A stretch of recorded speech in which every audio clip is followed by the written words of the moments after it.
Hey y'all, Barley here. Glad you could join us as Cassie and I take the Cessna Chancellor from Montego Bay, Jamaica to Providenciales over on Caicos Islands.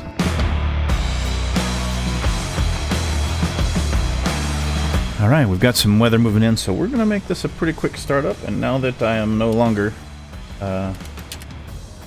unfamiliar with the Chancellor because I hadn't flown it in more than a month, we will be able to get off the ground fairly quickly. There, we need to open the cowl flaps, turn the fuel on.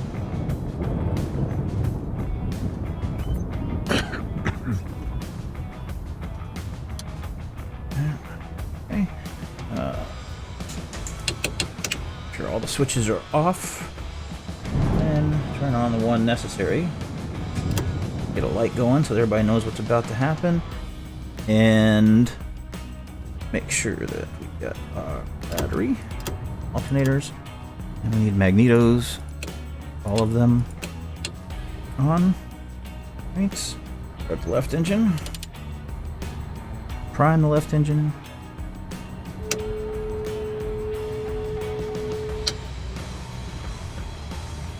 start it. This is going to definitely be a no muss, no fuss kind of startup. We are trying to stay ahead of some thunderstorms that seem to be moving in.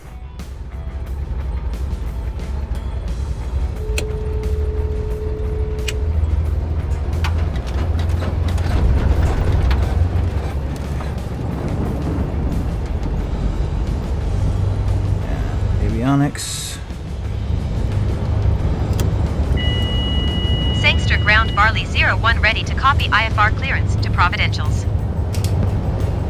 Barley 01 is cleared to Providencials Airport is filed. Takeoff runway 7 climb and maintain 7,000 feet. Departure frequency is 128.1 squawk tree 755. 1,000. Barley 01 cleared to Providencials Airport is filed. Runway 7. Takeoff runway 7 climb. 073. 7,000 feet. Departure on 128.1 squawk tree 755. Barley 01 read back correct. Contact ground on 121.7. Good day.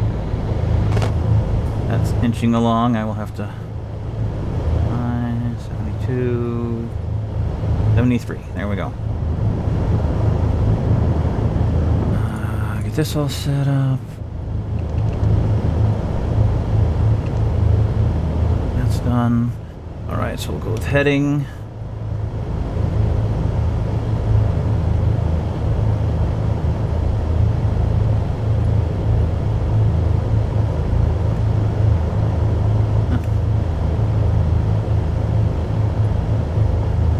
You're gonna participate? Okay.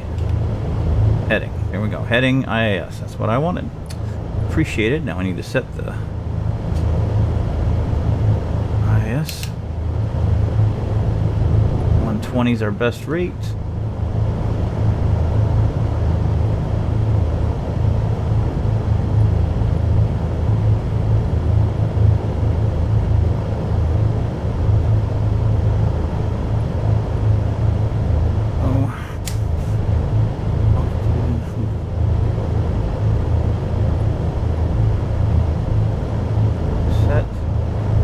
Set. GPS is set. Altimeter.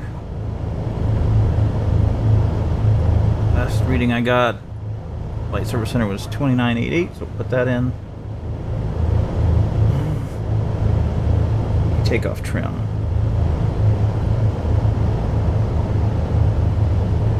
There.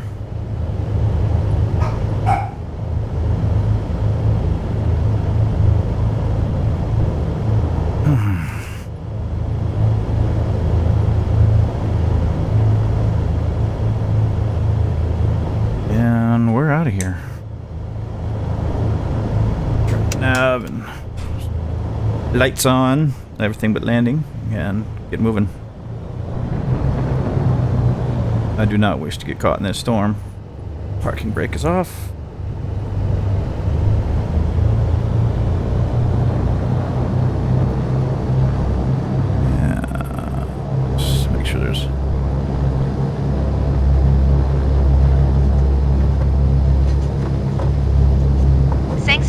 Barley 01, Kilo ready to taxi IFR.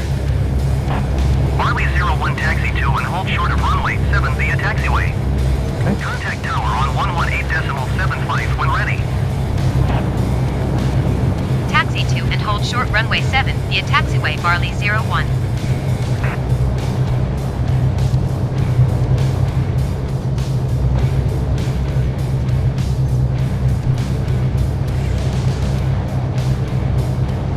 Sangster Tower Barley 01 ready for IFR departure runway 7. Barley 01 altimeter 29.88157 at 12. 2988, that is set correctly. Cleared for takeoff runway 7. What's on final? Cleared for We takeoff were cleared, runway so we're 7 going. Barley 01. That just means don't dawdle.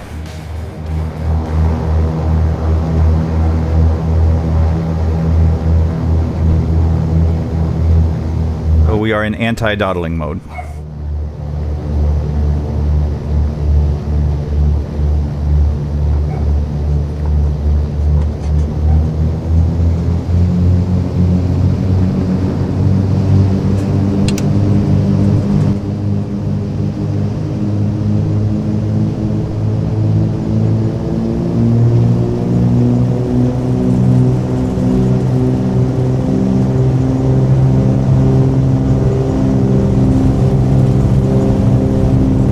Sangster Tower Cessna November 508 Kilo Delta 8 miles west inbound ILS runway 7 approach. Cessna November 508 Kilo Delta Sangster Tower. Altimeter 29.88157 at 12. You're up. Cleared ILS runway 7 approach.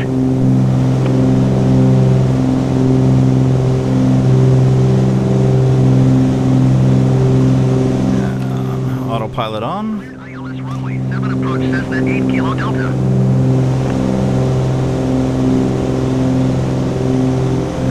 Barley 01 contact Kingston Center on 128.1. Good day. 128.1 Barley 01.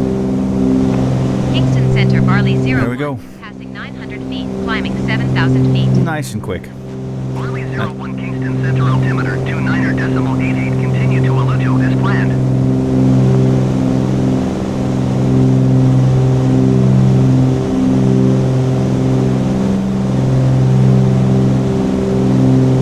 Local time 4:14. So that'll put us there just before dinner, like 7 o'clock. Check out the nightlife around the regatta. Find some good eats. Listen to some music. Do some dancing. All of those things. And with a decent cruise segment to this flight, we will have some work orders to do.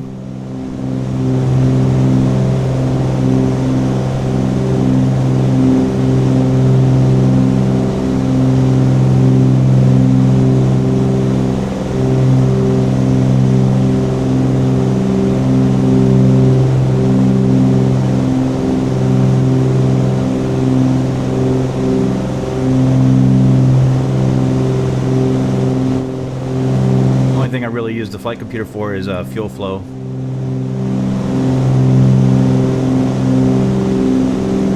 Delta 1801 Heavy, you are 63 miles northwest. Descend and maintain 7,000 feet. Expect ILS runway 7 approach via Sierra India Alpha transition. Clear to Sierra India Alpha.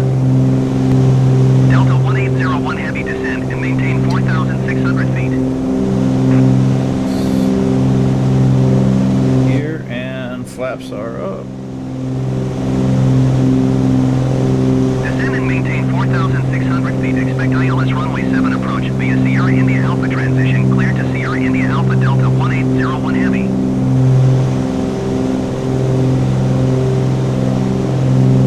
United 1160 climb and maintain flight level 220.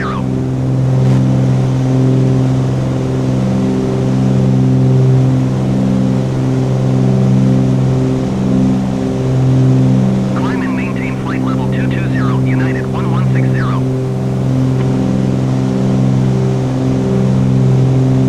Start leaning out a little bit.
runway 01.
lot of extra fuel on. This is a weird departure.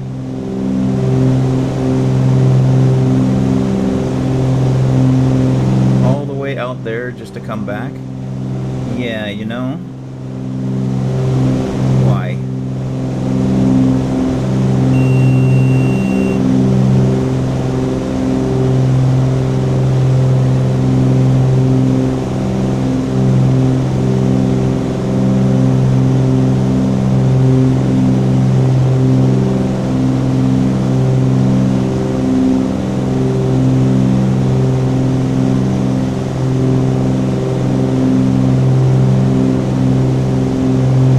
That's what ATC wants, then that's what ATC gets.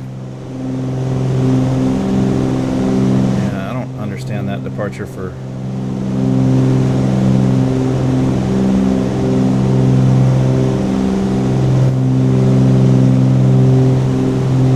Barley 01 climb and maintain flight level 210. Climb and maintain flight level 210 Barley 01.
family member with something. But we're still on this dreaded departure. It's really going to slow us down.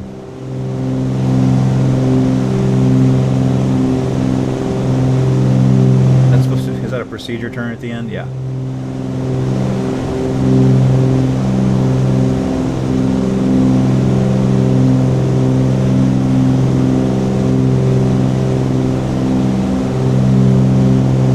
The new box, or no, the AdSel departure. American 1037 climb and maintain 12,000 feet. Not sure why they didn't just put us on Tillip. What? Did you just say descend to 12,000 feet? Oh no, it's for Climb and maintain 12,000 feet. somebody else. American 1037. I say that doesn't make any sense.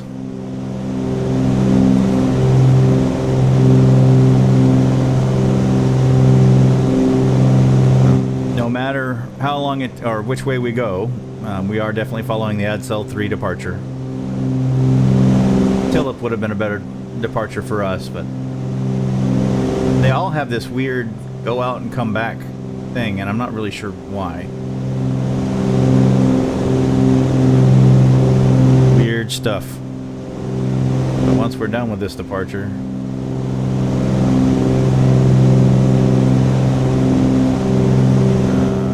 expecting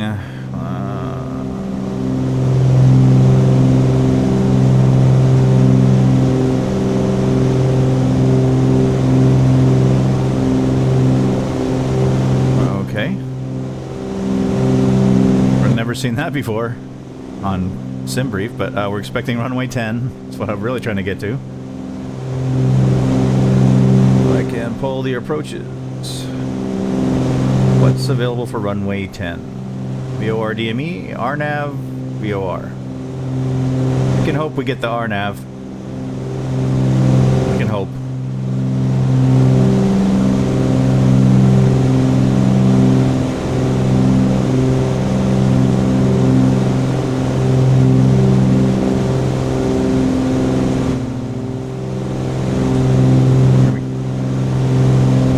Coming in from the south.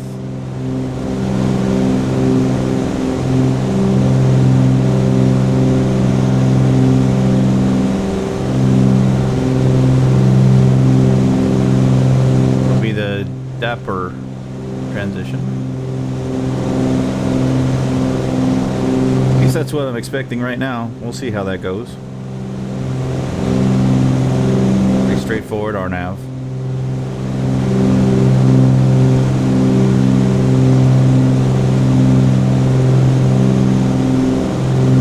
See, we're coming in like this. That's the Dapper transition, and there's the RNAV approach. No-brainer.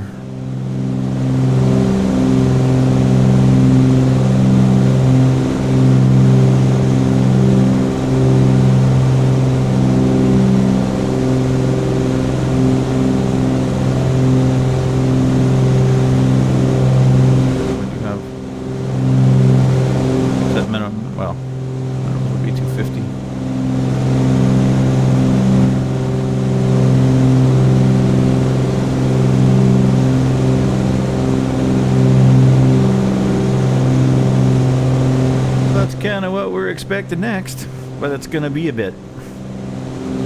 We are at our cruising altitude, so let's start setting our cruise settings, which is 31 inches of manifold pressure,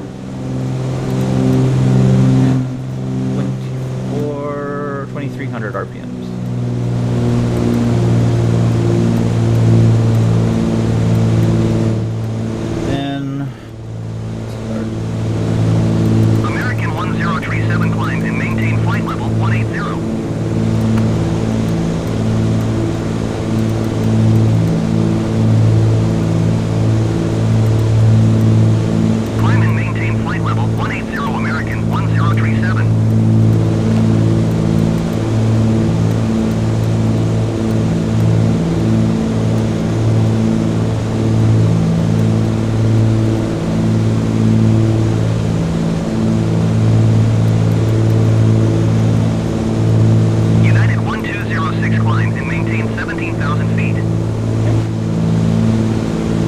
40 gallons an hour.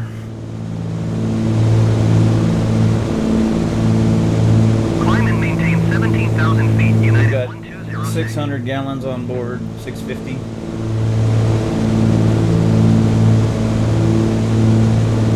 Oh, plenty.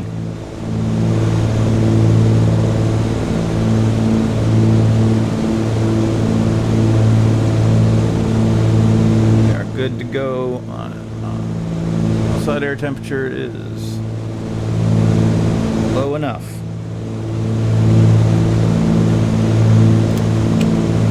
Heat.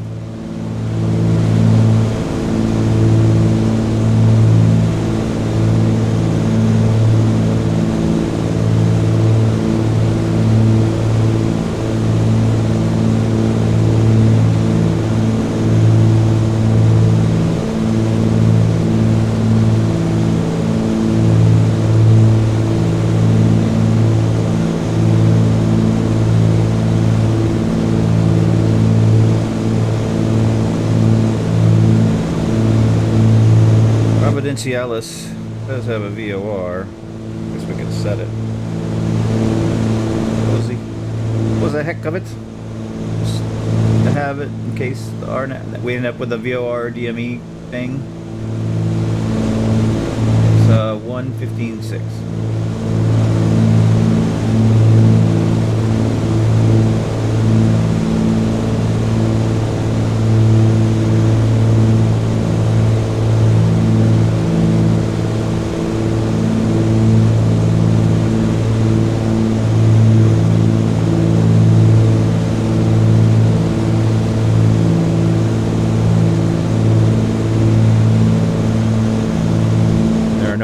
Approaches at that airport. It's either going to be VOR, DME, or RNAV. American 1037, climb and maintain flight level 240. Well, once we get close enough, we'll be able to go visual pretty quick when we're on an IFR flight plan because we're above flight level 180. American 1037.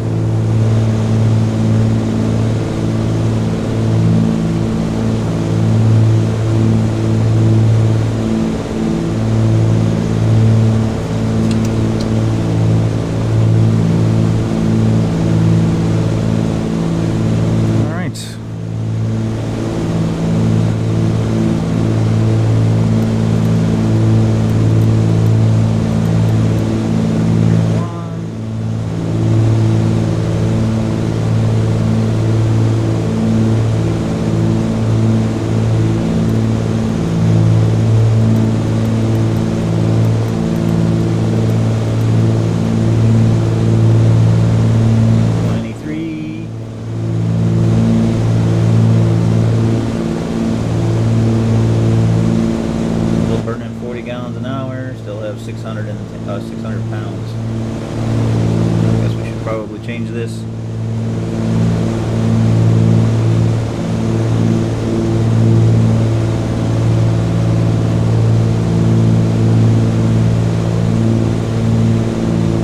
United 1206, climb and maintain flight level 230. That's different. Burning 240 pounds per hour. It's 600. We've got. Maintain flight level 230. United 1206.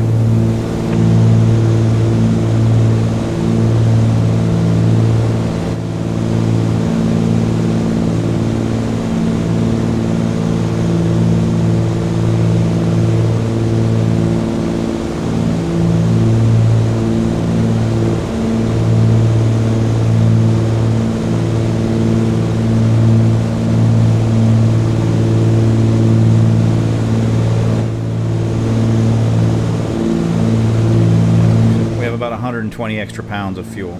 So we're good, but we're not going to go high performance or anything. I was considering whether I was going to. Right now, I've got the mixture set for economy, so 1 notch lean of max EGT.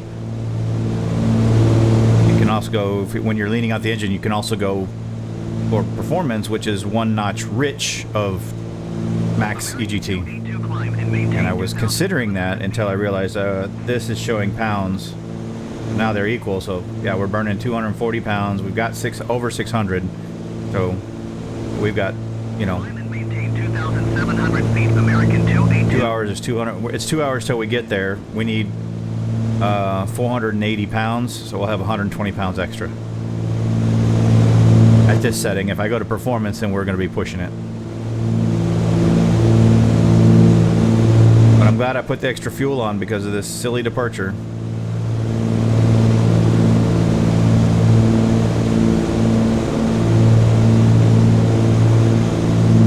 At least we're going to have a tailwind once we start off in the right direction. Whenever that happens.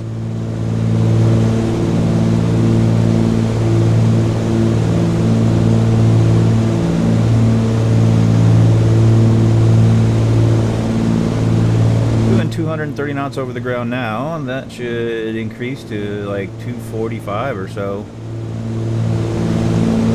once we start on our way.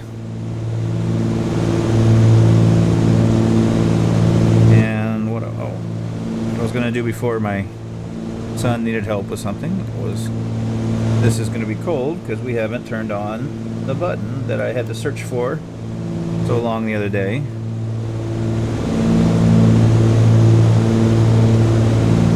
Those are turned on.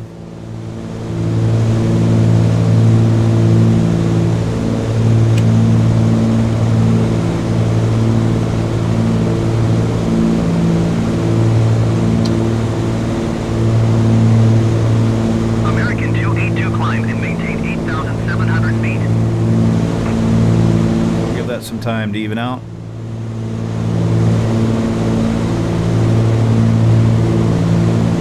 Climb and maintain 8,700 feet, American 282.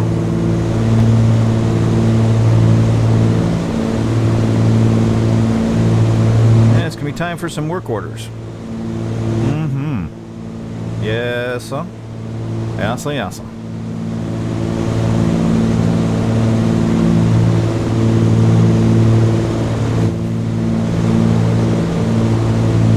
So as far as our weekender, so yesterday was Thursday, today's Friday, Memorial Day weekend, and our plans were to get to Providenciales in the Turks and Caicos Islands, on the Caicos Islands, in time for I think it's called the Big South Regatta, but it's like a huge sailboat thing. And while I do like sailing, if you don't, there's also food, concerts, events, stuff to do, nightlife. And in Providenciales, you're away from Grand Turk, which is where all the cruise ships dock, so you're not dealing with the cruisers.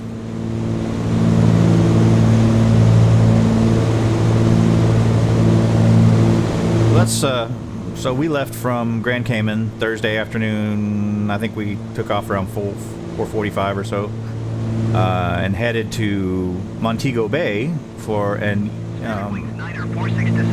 kind of split up the trip and enjoy what Jamaica had to offer for a night and today. And you already saw we got off the ground a little after 4 today, trying to get into so that we can get there in time to enjoy the festivities. We're taking the long weekend to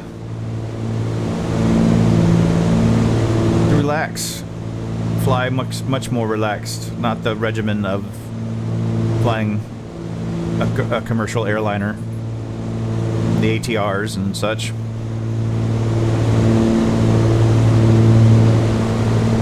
Less regimented, simpler aircraft.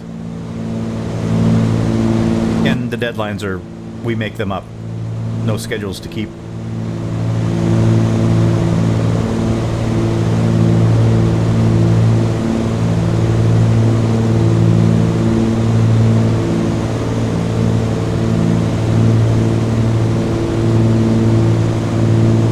Before I start doing all the OnAir stuff, I want to, once we make this turn, and I'm confident that we're going to be on our way,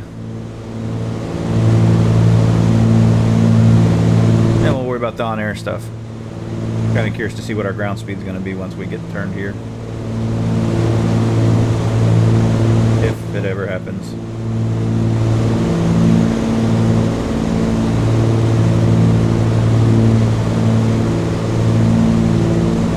American 282 climb and maintain flight level 220.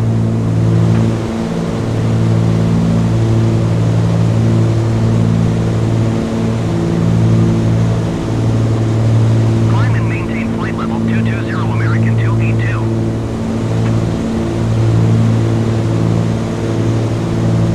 United 223 climb and maintain 12,000 feet.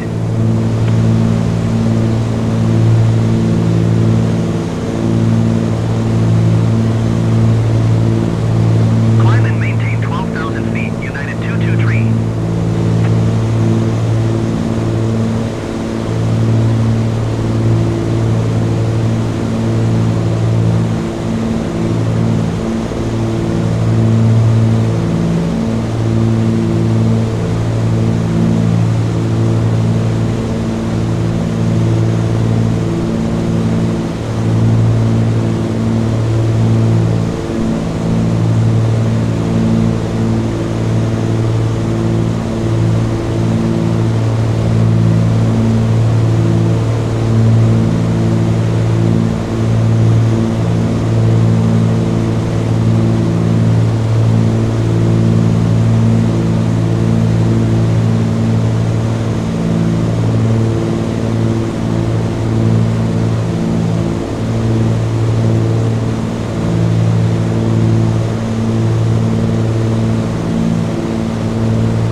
Yeah, as I was saying, and we're getting into Providenciales Friday evening, and we're going to stay over the weekend, and then we'll fly back to Grand Cayman on Monday.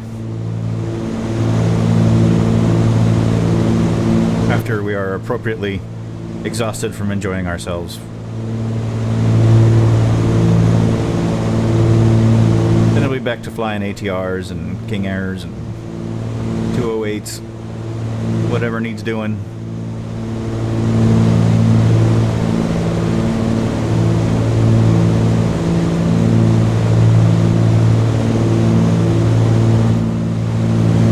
Yeah. Ground speed's picked up to 248. And maintain flight level 370.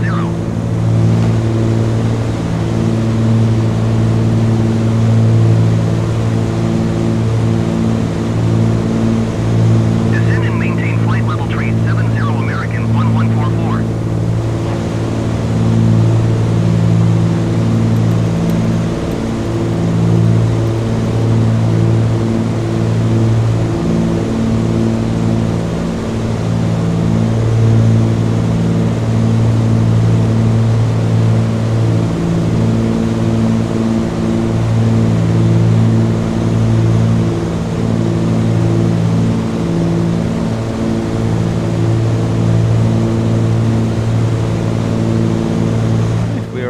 So now it's time to get some work done. Make sure we've got planes. I'm sure there are planes that need work orders. It's this late in the evening. Somebody's landed.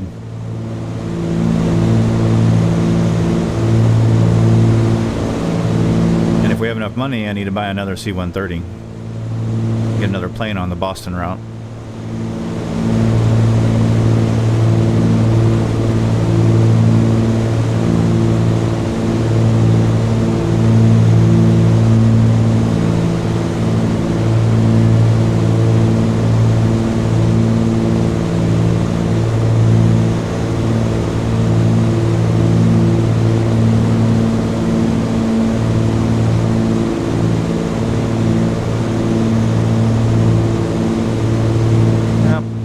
We got 6 planes not in the air. Let's go see what they're doing.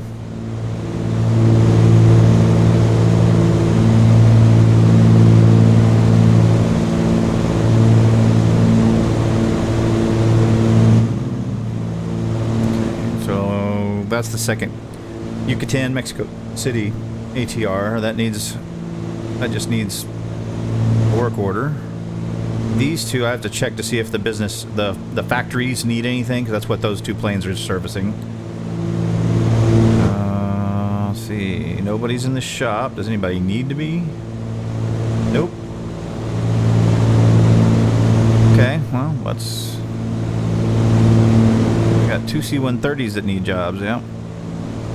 That's expensive just sitting on the ground. Alright, well, let's fix it.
See what I'm doing over here. So all my queries, I use FBO queries for everything. So it sets up, and they're set for round trips. So you select one thing, and you get 2 trips out of it. The one to RDU, and then the one coming back. And I've got the weights and so the number of passengers and cargo all set to match what the C-130s could take. So all I have to do is, it's like for passengers, just take the one that makes me the most money right now, as long as it has enough hours to complete, which it does. And then I need about 50,000 pounds of cargo. So I'll take that one. And that roughly fills the plane. Right, so move that back over there. Refresh. Makes it super fast, super easy to get these planes set. So RDU, let's make sure we don't accidentally click on something we don't want. And we have a pretty full plane. That easy, that quick. Beats how when I was mixing them before. So what it is, I have half the FBO queries are doing passengers and half the FBO queries are doing cargo. That way I get exactly what I want. And when I was mixing them, the way it would mix them, sometimes I end up having to break loads apart, and it takes longer to get paid. All the bad things. Now, I don't have to deal with that anymore. I'm going back. That goes back home. That's 51. They can go to sleep when they get there, and that's where we're going. Now, what we have to do is make sure that I don't pick up stuff that's already on somebody else's work order. And we have a pretty full plane. Not as full as the other direction, but full enough for, I mean, we're carrying what? 24,000 pounds of cargo and 14,000 pounds of passengers. If you wanted, I could try to find like 10 first class. Sometimes it'll make those small passenger loads. Well, there's one with 4. Make sure the other one's not full. 796. I don't think we want to add anything to this load. Yeah, we don't. Just activate it. Send it on its way.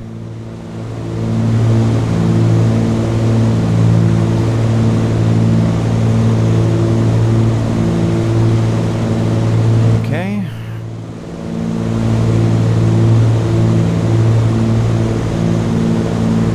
Back and see what else needs to be kicked out of or kicked off the ramp with stuff on it.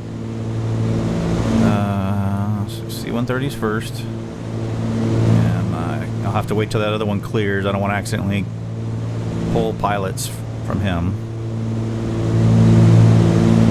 We'll do that one.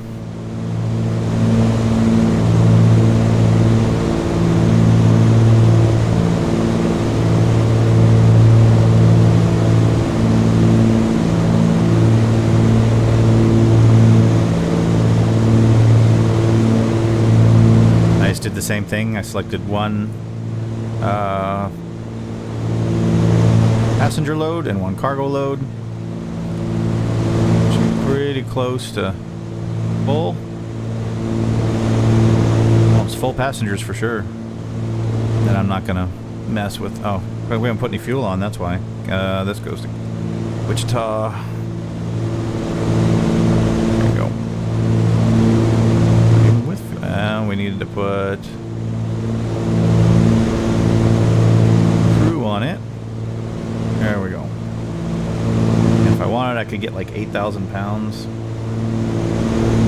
That's available. There's an 83, but it's human only, and I'm on vacation. So we'll go with 6,000.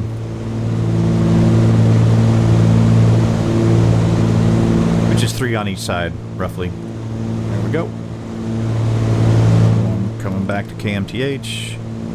4385. Sleep when you get there. Don't pick up the bad stuff. There we go. That all looks great. Gone.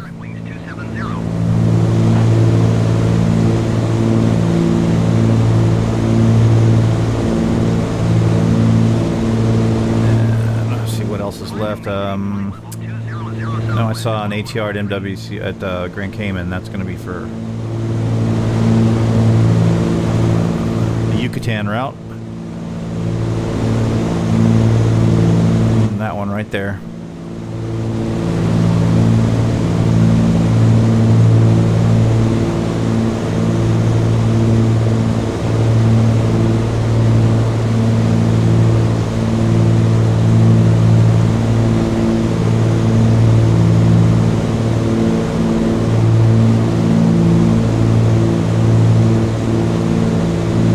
This is the route that we flew in the Day in the Life series that I did last week. And the reason why I'm taking the vacation. 429. Isabella on that one.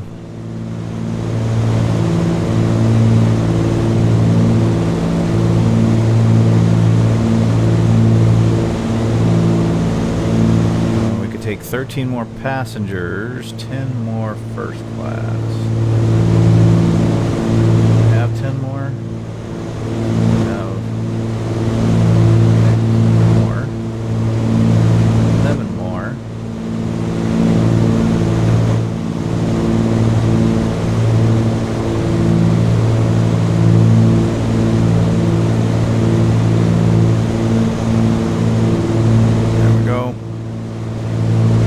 About as full as I'm going to try to make it. I'm not going to go find 6 people to shove on the plane, but we could take 9,000 to 10,000 pounds of cargo with us.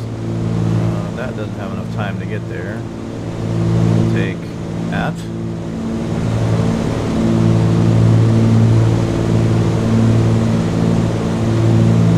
And that's what I'm going to try to find.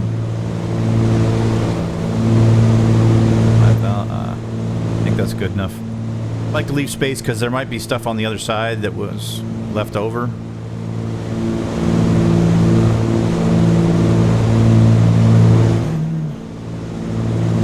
Going. We need 181.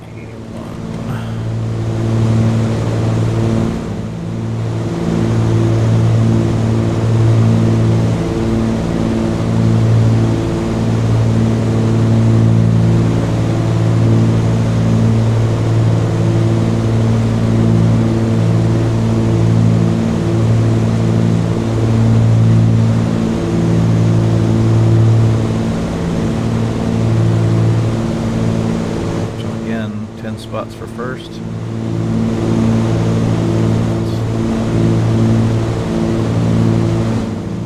9.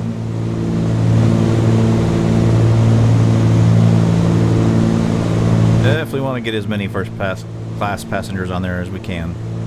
They pay more. That's close enough for government work. About 10,000 pounds of cargo space.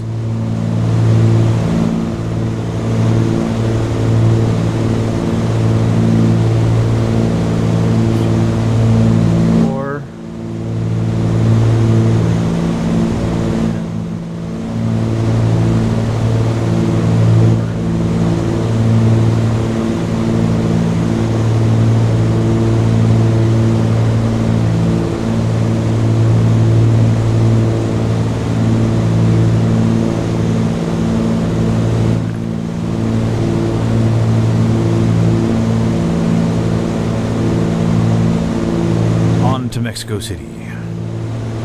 That was a cool trip. Very took a lot more work than I expected, but it was fun.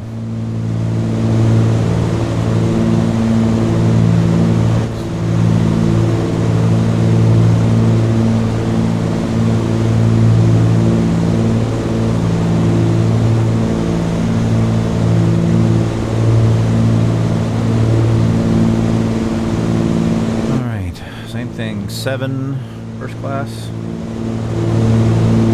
Take that one.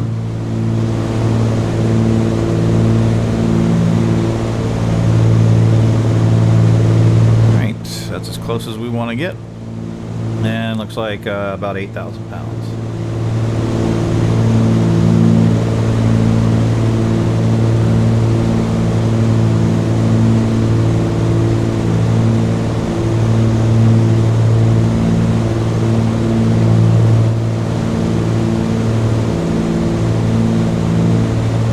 To Cancun.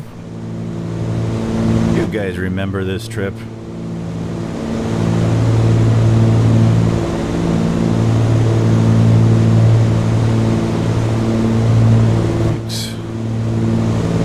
All looks good. And see, because we did it's round tripped, meaning that when we select the jobs, it's both to and from.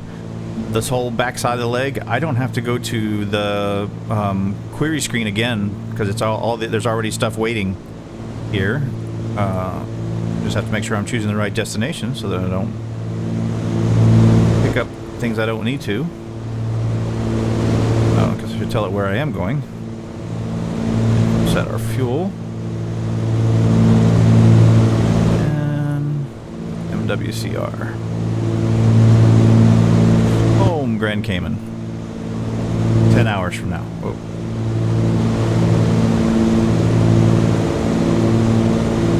Take 10 hours. It took me 11.4 or 11, like 11 and a half hours, so I was a little slower.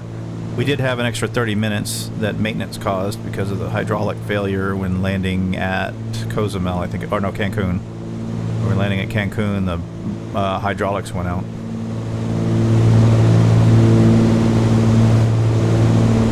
Lots of stuff for MWCR. That's too many. Too mas. Right? All this gonna fit? Yeah, I didn't think so. This looks like 2 loads. Did somebody else forget to pick up stuff? Because, yeah. Okay. That sounds like the plane that's making the route right now forgot to load MMCZ to MWCR. Let me go. First, let's uncheck all of this. That's too much stuff sitting around. Save it. Go to work orders. Find that other plane. Hope they haven't left Cancun already. If they have, then I'm going to have to send somebody back just to pick this stuff up. Or cancel the order I just took.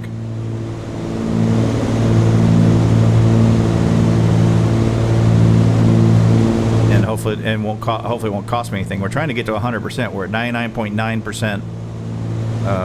Whatever the rating is.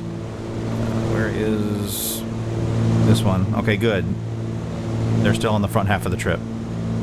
Let's check that and see if this is empty.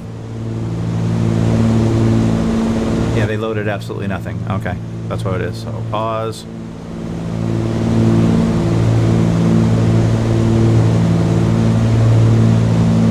And now we got to figure out which loads are which. Yay. I know we don't want any of those. See, and they're all number 1. So helpful. Well, let's try the yellows first. And then we'll take maybe 8 business passengers. Roll 37 eco. And then let's try 4, 6, 4, and 4.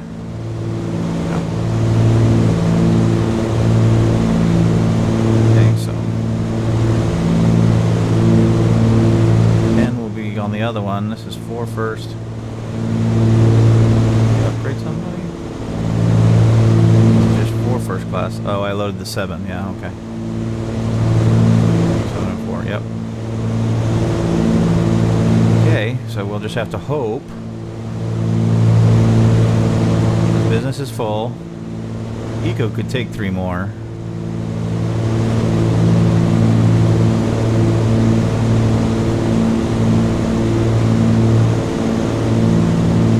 And then we could load 3 more. So we could take 6 more.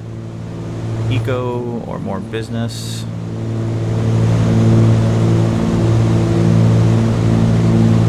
Do that.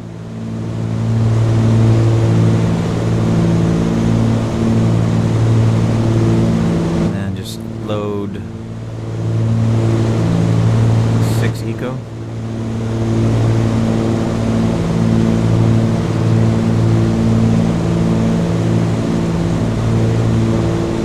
Oh, I miscounted. Should have been 5. Alright, one of you has to go. Bye.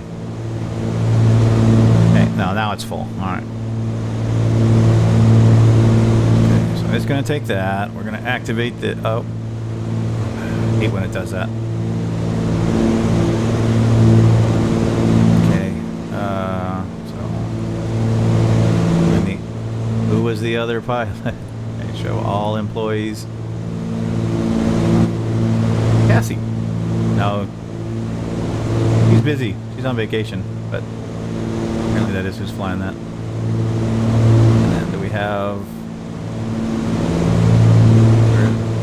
You're already selected. Mary Jane. Now, go.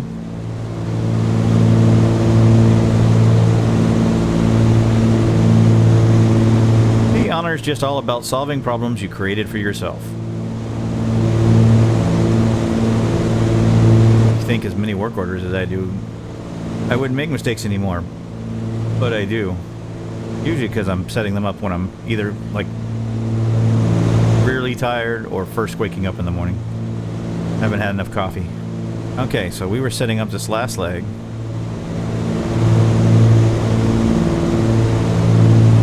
And we only care about stuff going to MWCR. See, but it's not showing me what's on that other airplane. I have to go...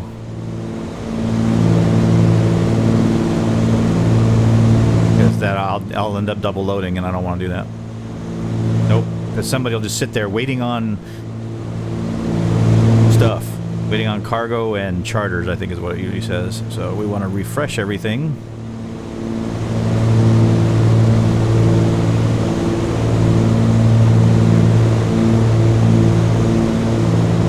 Now it should indicate... Where's my little orange thing?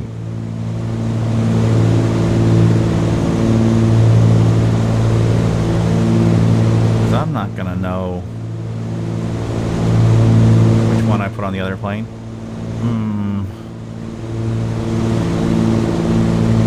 mean, that's just going to be guaranteed that I'm going to double load something if it's not going to show here. Alright, well, there's one more choice. We'll restart OnAir and see if that gives me what I need.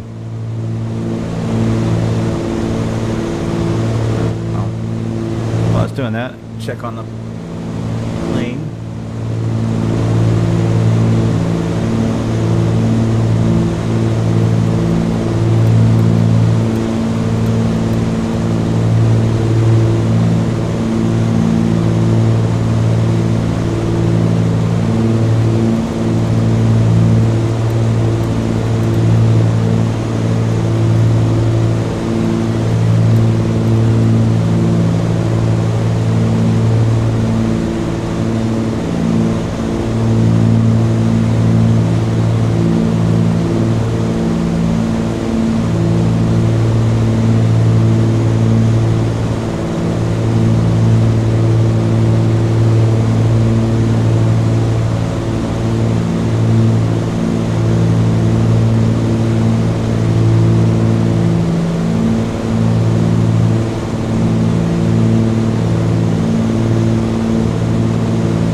around Cuba.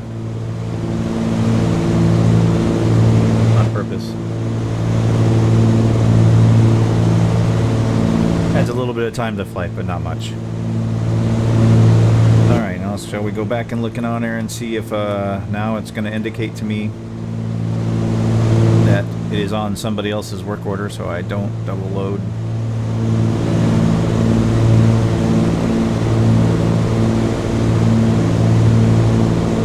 I still have, I think, 2 more airplanes to get in the air. And I need to check if there's any work orders that are almost done. But yeah, we're at 99.89, so almost 99.9.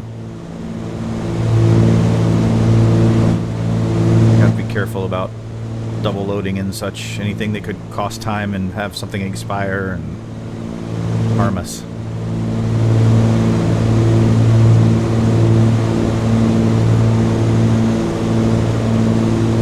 Our reputation. Because that's one leaderboard we can get on for sure.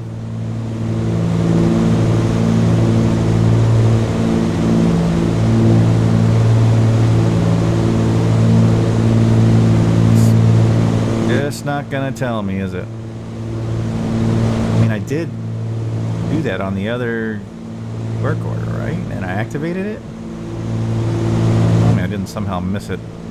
It's this one. And we've got a load here, right? Yes. No. What the? Oh, because I went out because of this and came back. Did it uncheck all that, really?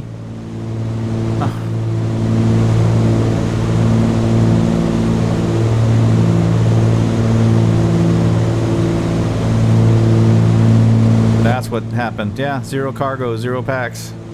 This show all. What was the other one? Cassia, Melina. There. Make sure this guy's still. Yeah, we still have an attendant. But yeah, this is completely. Thanks, man. We only care about MWCR. Now we take the yellows for sure. 9 business passengers. Take, we already got cargo loaded. We said we were going to take, 31, 5, and 4, and 6. No. 4? Load, because we have space for 6.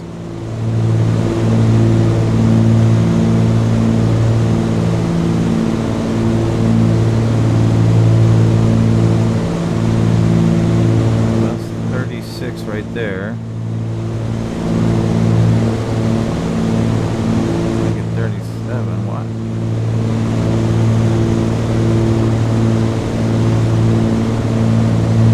Can't load 6 first class. There's only 2 first class seats left.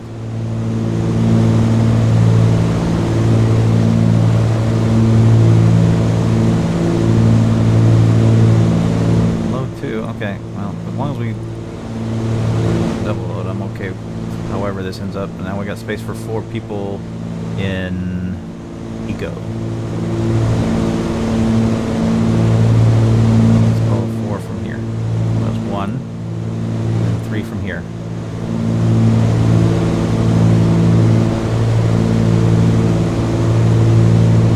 Okay, there's 62. We're good everywhere else. Have our pilots now activated. That explains why it wasn't showing on the other work order. Now hopefully it'll show up this time. Spending a lot of time with this. That's what I needed. Just make sure I don't these twice. There we go. And that's home. They can sleep. You're gone. That was a little more complicated than it needed to be. It's because I looked all over that other order by forgetting to load cargo at the last leg. There we go. Nice collection of work orders. Now let's go see if we got any planes that are sitting on the ground. And then I need to buy a C-130. we've got another. Okay, so you're still on a work order. This is the only one that needs kick in the pants. ATRs. We do have an ATR that needs to go too. Oh no, that's King Air. And I don't know if I have jobs for him yet. So it looks like just the one... this one. Okay. This will be an easy work order.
We'll check on factories and see if I've got anything they need to do. And these are loading, so that's everybody. Let's check on the factories, shall we? We haven't started building this one yet because we don't have enough industry points. I only have 50 and I need 90 to build what I want to build here. Do I have any open contracts that need to be filled? Completed. Okay, so the answer is no. But we probably have meat that's ready to fly somewhere. So we're not processing meat yet. We have 20 pounds of meat that needs to go somewhere. Let's find out where it can go. Go to the trading hall. Tell it to show us the meat. Or the money. The meat money. So, right near us. There's nothing. Looks like we're taking it to Texas.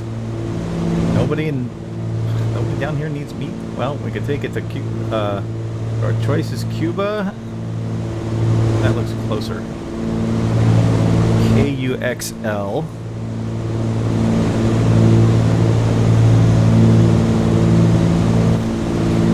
Let's do a quick contract with them.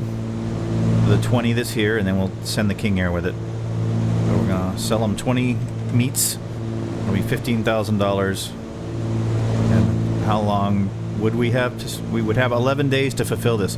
So I could get a contract for like 10 days because we produce 15 meat a day right now, I think.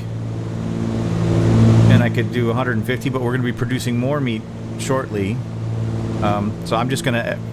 It doesn't hurt anything. You don't make more money by signing a bigger contract. I don't think. But it's 15,000. If I put 40, it's exactly twice. Yeah, it's not going to make any difference. It's per meet. So there's no sense in signing a big contract, and I don't know how, you know, what my production is going to look like by the end of the contract. I'll just, every time I have enough meat to fill a plane, send it. So KUXL 20. We will definitely develop, send it. We'll definitely get there by June 8th. We'll be there in a couple hours. All right, so that's all that. Make sure there's nothing else hanging around.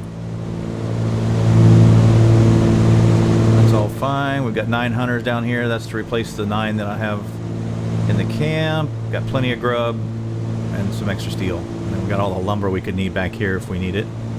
Build more stuff. But yeah, we just need to move 20 meat to KUXL. So that's a King Air job.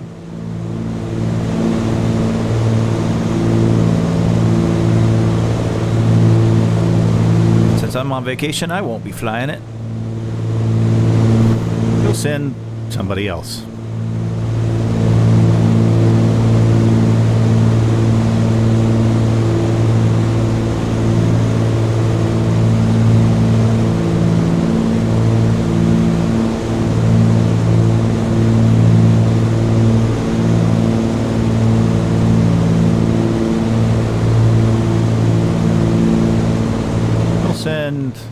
Oliva. We need a flight attendant. We just need our 20 units of raw meat. Okay. So I think you... how much? That's 2,000 pounds. So we could have taken up to 40 if I wanted to save money on the trip, but we'll just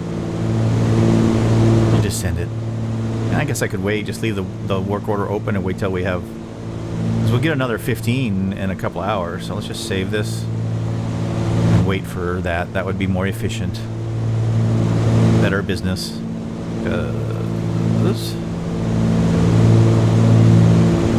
See when the next meats are going to drop. Well, there's 5 sitting here already, so the truck's going to pick that up. I think the trucks are set for 15. 10. Should be 15. But I always forget to adjust this after I build another one of the hunting camps. Alright. Now, when is the next meet going to happen? These two are going to build in 12 hours. And this...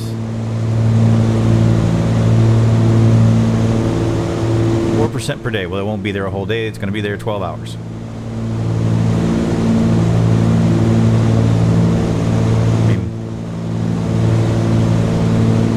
I don't know if there's a way to... I guess I wanted to sync them all up. I could wait and... I don't know. I guess I'd have to leave one out of production for a while, and I'm not going to mess with that. It's not that big a deal. Could also leave the trucks to 5, because while meat will degrade here at 4% per day, it won't sitting in the warehouse at the airport. Why? I don't know. But only inside the whatever we call this industry screen does it degrade sitting in storage. But like I said, it's not going to be there a day. These will kick off, and as soon as the 15 gets there, the truck will pick it up and take it. All will be fine. But it's not going to drop for 8 hours, so that'll be a King Air trip for late tonight or tomorrow. We don't need to do anything with that. And we don't need... We got hunting gear, we got rations. They don't need anything, so no Cessna trip either. Alright, well that's all the factory stuff.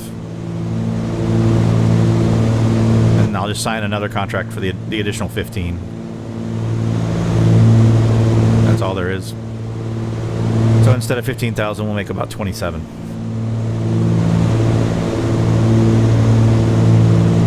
Once we get, let's see if we can get back to that.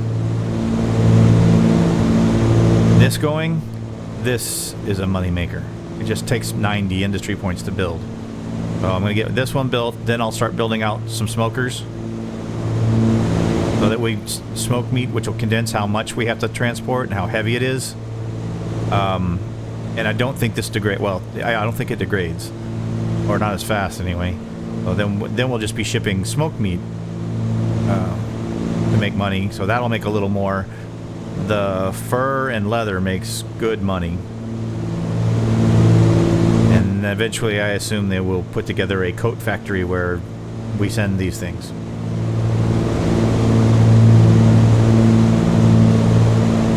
But that's an overview of industries. That's really what it is. It comes down to making decisions on how you want to set up your hunting camps, how you want to set up your processing, because you could do the processing in the hunting camp. You could have like 3 hunting camps, and you could have a couple of tanneries and a couple of smokers or whatever. You can have 9 production units, whatever, hunting camp, tannery, or smoker. You can have 9 will fit here. They have to have one space in between them. So 9 will fit here. So really the decisions are how do you want to configure all this stuff. I mean, I'm going to show y'all what I'm doing, and you can decide if you like it or not. You can kind of see what my plan is already. Is that I use the hunting camps to just create raw materials, and then I transport them to Tampico, where on the airport I have a production facility that turns the raw materials into finished goods. And then because it's an airport, I can throw it right on an airplane and take it wherever I need to sell it. That's my plan at the moment. So we're done with that. So there is one more thing that I wanted to do today, which is buy another C-130. This one will be at MWC at Grand Cayman.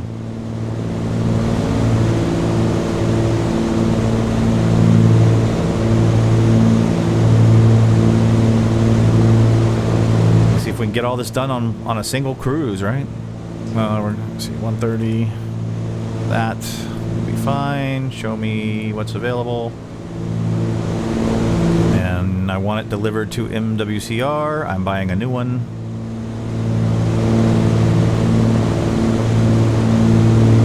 Yes, we'll buy it.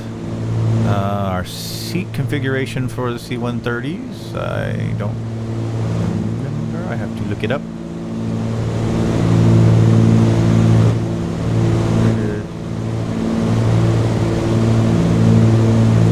Routes, there we go. C-130s are 50, 16, 14. 50, 16, and 14. 100% used. 800 extra pounds of cargo. Shazam.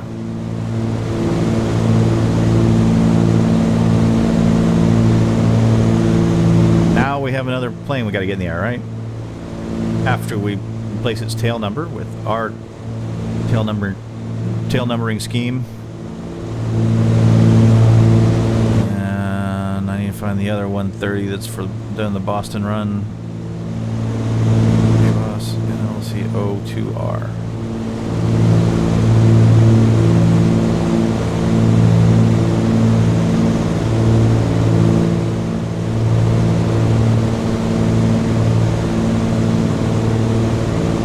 NLC O2R.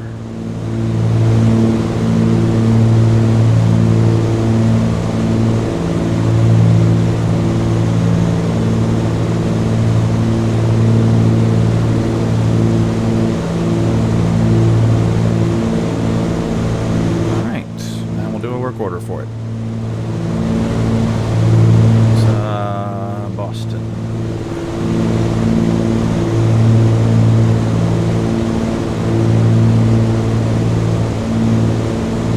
This is a really new route. In fact, I don't even know if the FBO is fully built yet.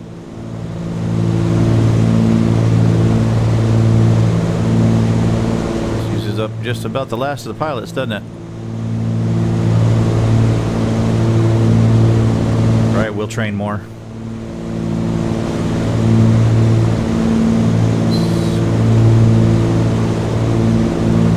Passengers and our cargo.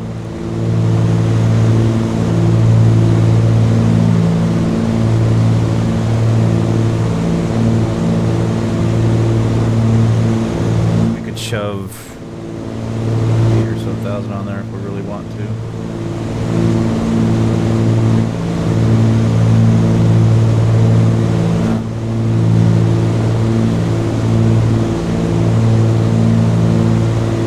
close enough. And it goes back to MWCR.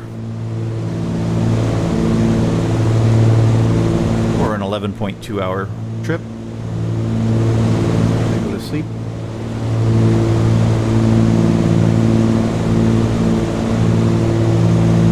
All full. Yeah, see ya.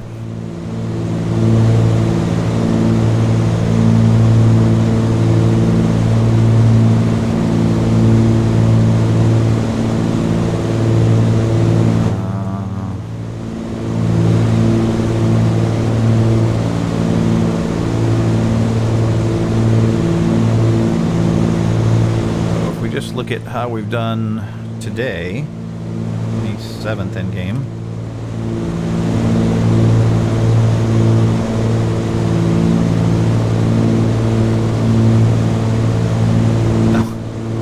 The airplane purchase would have totally screwed these numbers up.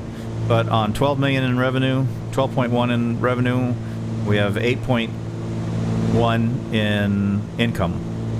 A net income of 8.1. That's not bad. Because we're only spent 4,000 expenses, 4 million in expenses. We take any penalties? No, we're good on that today. Other expenses, what is that? Why? Oh, I have two people that aren't set right.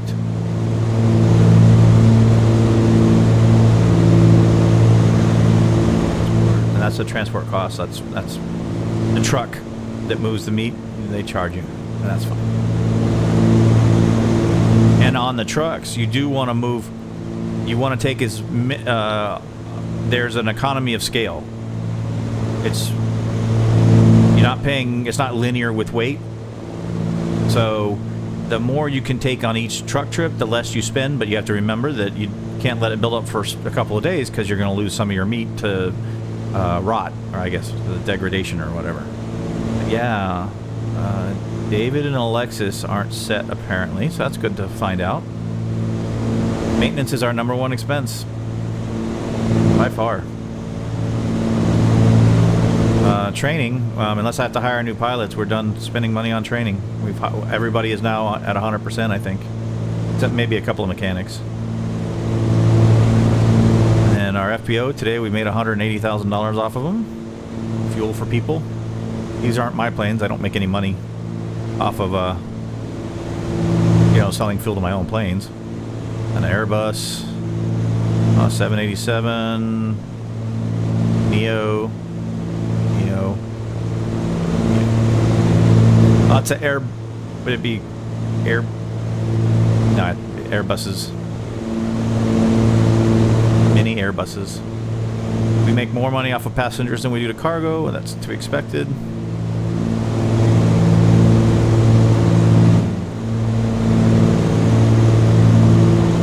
FBO expenses. Oh, yeah, that's because I'm adding fuel at KNQX. Needed a bigger jet tank. Landing and parking. That's such a nominal expense. I mean, you can reduce it with skill points. It should just be landing fees. There shouldn't be any parking fees the way I'm running the airline. Well, there will be for, like, me. MMTM parking. We need more tie downs. Okay, that's two things. Okay, so MMTM, hotel fees, writing stuff down, and we need at two places. We need another tie down at KMTH and at MMTM. All right, let us go take care of such things. We don't want those piddly little expenses happening. Let's go to KMTH, and here we just needed. We have 3. Oh, we only have 2 tie downs. We don't even need the crew rooms. Nobody sleeps here. I guess we could get rid of those, and let's add one more of those.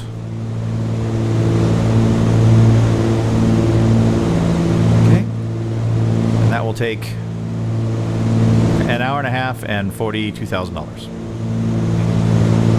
Now let's go fix MMTM. Marley 01, contact Port-au-Prince Center on 124.5. This is all the ATRs and two, Going to 124.5. not all the ATRs, but I think it's 4 ATRs Port-au-Prince Center, Barley 01, flight level 210. and 226. Marley 01, Port-au-Prince Center, continue as planned. That'll take 3.5 hours and $154,000. Okay, so that'll get rid of the parking fees. Now, let's go find out. We got two MMTM employees that were costing us hotel fees because they apparently don't live there. They're probably flying right now, so it'll be hard to find them. We'll see. MMTM, it's unfortunately none of the ones that are there because these are all, they have the right base. I'm not gonna know. I was David and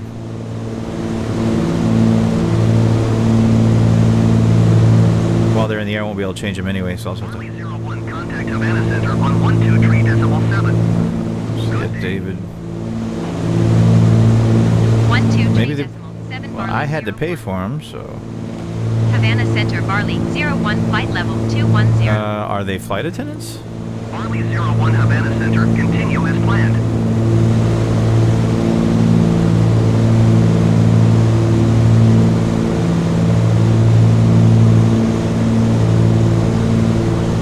Those are all set. So David and Alexis was one, I think. So, and I won't be able to relocate her while she's in the air, I don't think.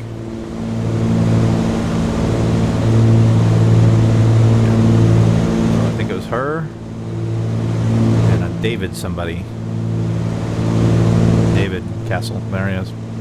Yeah, so I must have transferred them from KMTH and I forgot to change the relocate them too. I'll have to do that so that they don't hit me up for, oh, and they're set to sleep as soon as they get home, so it'll have to wait, but it's flight attendants that were costing the hotel fees.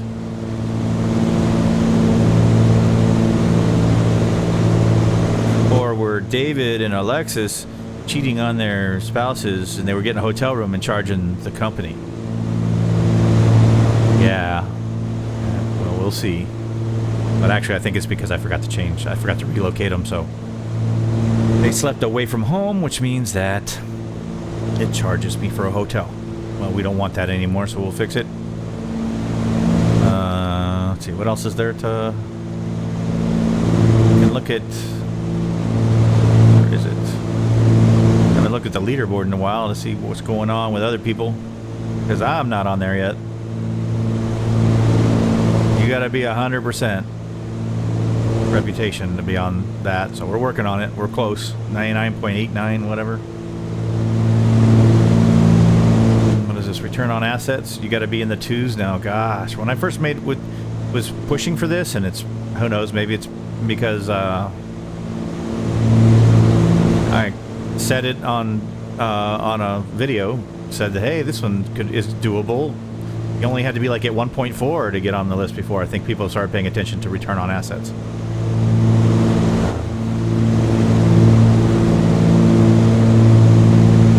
Company's worth 166 million. Yeah, apparently to get on this list, you need to be worth at least $6 billion. That's gonna be a while, and it's gonna be tough to do with turboprops.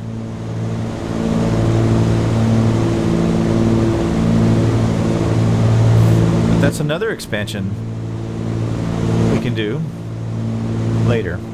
The next expansion that I'm gonna have to discuss or want to get some input from you guys on is whether we go south or west.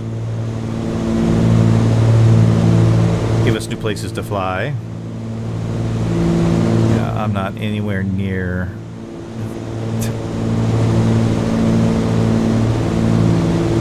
Yeah, even with the day in the life, it was 11.5 hours, but that wasn't all cruise time. The 11.5 is engine on, or, engine on to engine off, block time. And that's all from that day in the life. That's all the flying I did. I didn't have time. That was 14 hours of playing in the simulator, 11.5 block time. Apparently another 2.5 hours of startup shutdowns, taxiing, whatever. cruise hours. Oh, this is total flight hours. So that's just cruise time. Wow.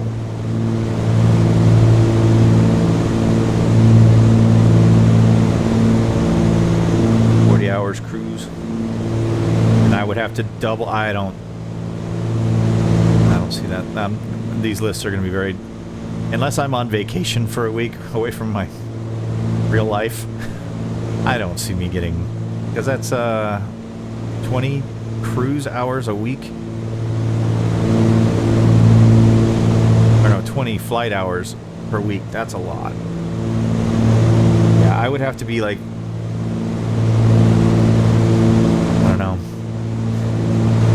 because even with this weekender trip that I'm doing right now, that's going to be like 2.5 and 3.5 cruise hours. Well, no, and then the trip back, so another 3, maybe 6.5 cruise hours. And 6 times 4 is 24. It's not even close to getting on this list. Either one of them. Yeah, I don't see me. It would. I think the way they do this, I just can't believe somebody's really flying 20 hours a week in the simulator. It's there at that airline has more than one human pilot. I guess that's the only way I could see it. And I'm the only human pilot at my airline. And that's another series that eventually I'll probably do. Is we're done with this mess. I don't think there's anything else to really look at. I mean, we could pull up the live map real quick, and we will be done with the on-air stuff. I think I could look and see if there's any work orders that are going to come up shortly, but I don't think that's necessary. Turn off all of the airports. Yeah. Turn off the employees. That's all of our aircraft doing stuff. The Wichita Keys route, RDU Tampico route. This is the Yucatan Mexico City route, and this one is on the Grand Cayman Bahamas Keys Bahamas route, and these two are on the Boston route. The next one I'm adding is going to be Grand Cayman to Chicago.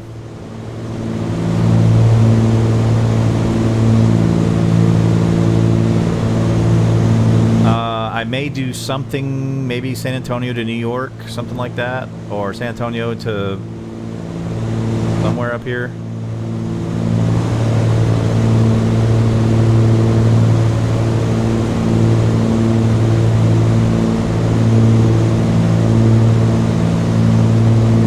Then after that, I mean, we're kind of running out of big cities, and you don't want to have too small of an airport where you're doing the FBO queries. Oh, that's something we could do. I could show how I'm doing my FBO queries. I'm eventually going to make a separate video about it, but we've got time, right? Let's find out. How much do we have? We have 43 minutes, so 20 minutes before anything serious. Okay. As long as I know. Like I said, probably San Antonio, New York.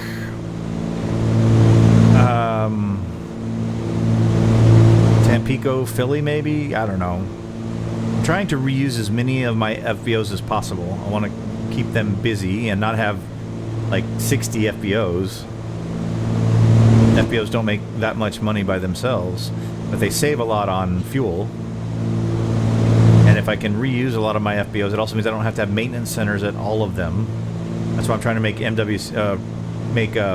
Grand Cayman a maintenance center, MMTM as a maintenance center, and KNQX as a maintenance center.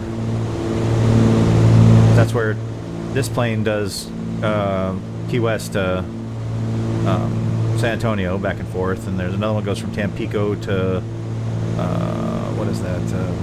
Panama City.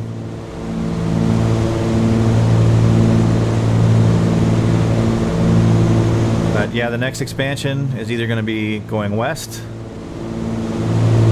in the United States, which will give us a whole bunch of new cities to land at, take off from, or going south and finishing off the Caribbean. So we'll have all of this. Been to a lot of these places.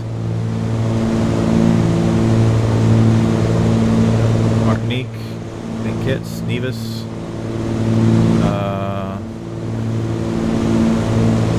St. John's, St. Croix, St. Bart's. That's a cool place. It looks exactly like a French, like Côte d'Azur, the southern coast of France, kind of a port. It looks exactly like that. It's so cool.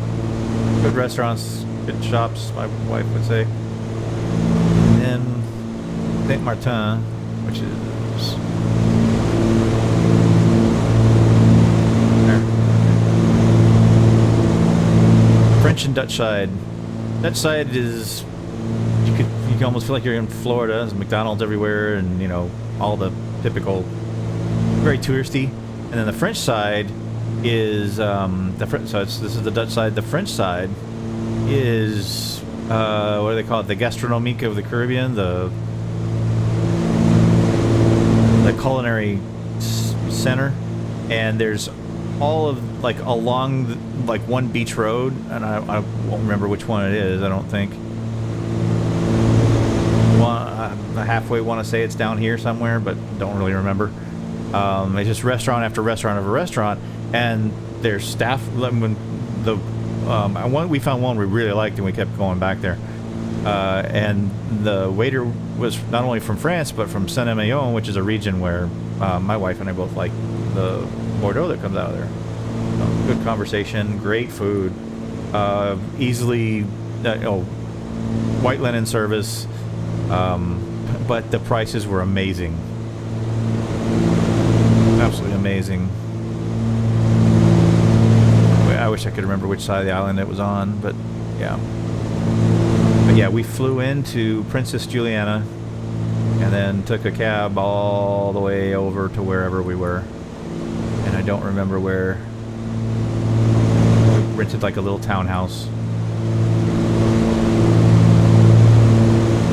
Yeah, that was a lot of fun. St. Martin and St. Bart's were probably my two favorites on that trip.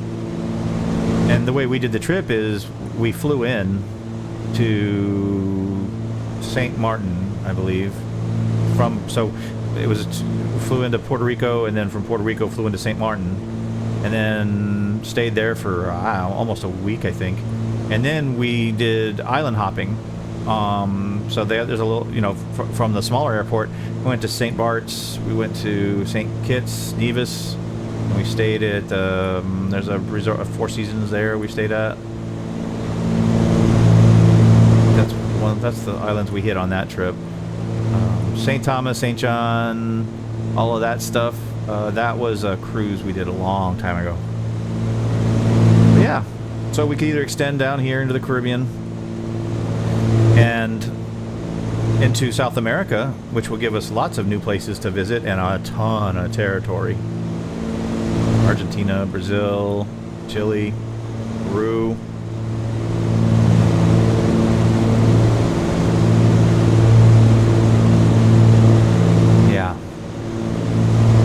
Either extend south or go west, which will give us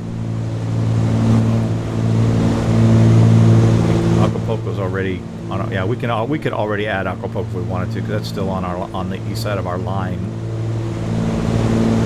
But it would give us the rest of western Mexico, the Baja Peninsula, and of course the west coast and Las Vegas, Utah, all that. So either we can go west or we can go south.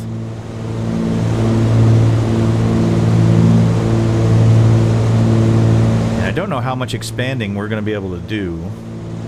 I'm going to have to watch a little bit, because there is a limitation. I think I mentioned this on the trip to Jamaica. Something to keep tabs on is you can't have more than 100 pending jobs. But as we add aircraft that take jobs, you'll hit the limit, and then you'll just have aircraft sitting on the ground because you can't take any more jobs for them. But this has been steadily climbing lately.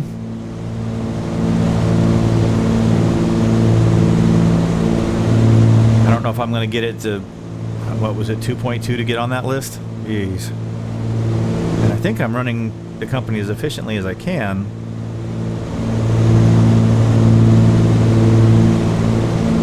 I think the only way to get more efficient is maybe human pilots.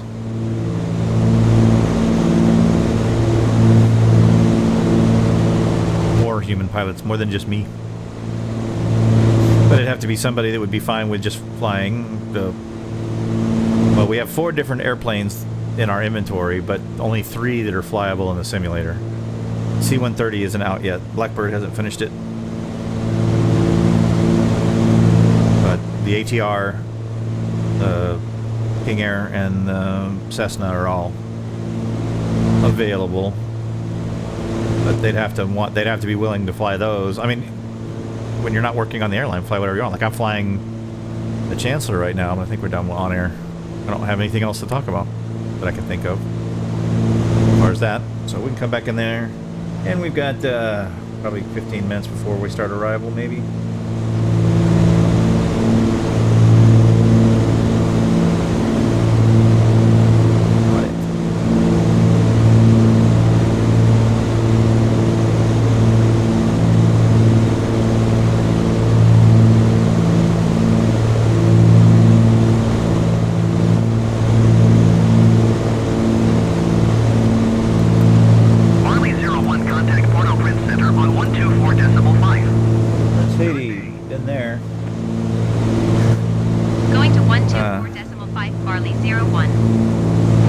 Of the United States Navy. Marley 01 flight level 210. Marley 01 Port-au-Prince Center. Continue to arm on this plan.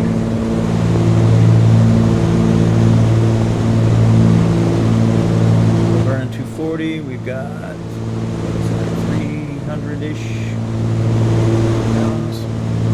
We got an hour and a half worth of fuel, and we're going to be there in 30 minutes. We are good. We will land with our reserves intact.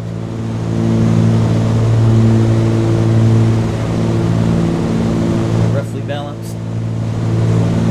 Yeah. Make sure we don't need to transfer any fuel back and forth. I've been trying to keep an eye on, you know, make sure we're burning the same fuel out of each of the 2 engines.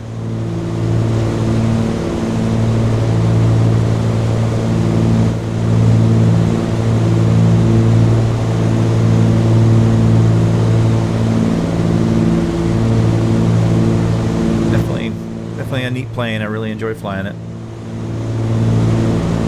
Not as fast as the King Air.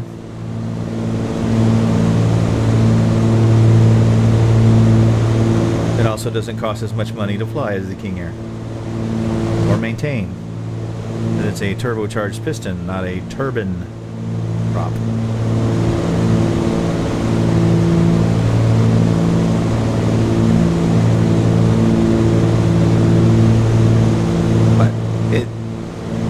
Gets me where I need to go. Use it for weekenders. I just need to get away.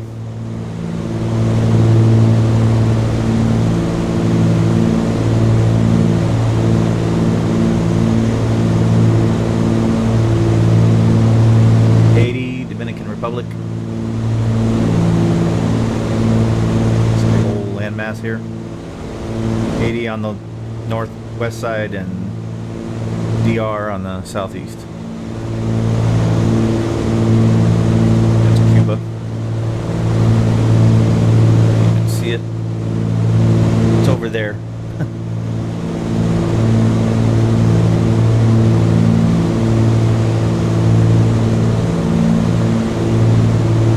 Getting in about 30 minutes. What time?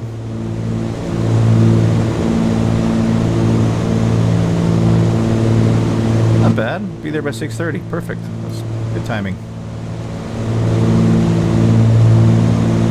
That should put us right there. I mean, just throw our bags in the hotel and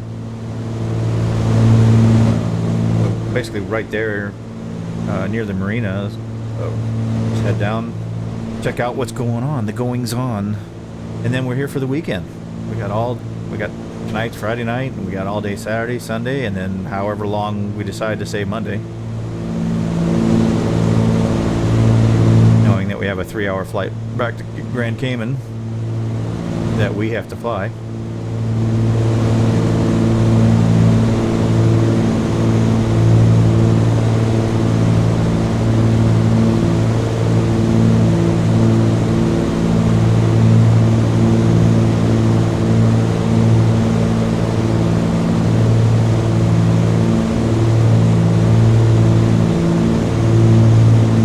Somebody had asked me in the comments why I don't use VATSIM. So this is the area we're in, and I check it all the time. The green planes are people who have VATSIM. They're VATSIM flights, so to speak. But as you'll notice, there is no controller. So the closest is up here in Florida. Well, there's somebody down here doing clearance delivery in South Florida. But there's nothing down here. It's all up here, some in the northeast. 132.3 for Canada's pretty well covered. Holy cow. Miami Center, Farley 01, flight level 210. And then the transatlantic looks like it's got good coverage. And then Europe, parts of Europe.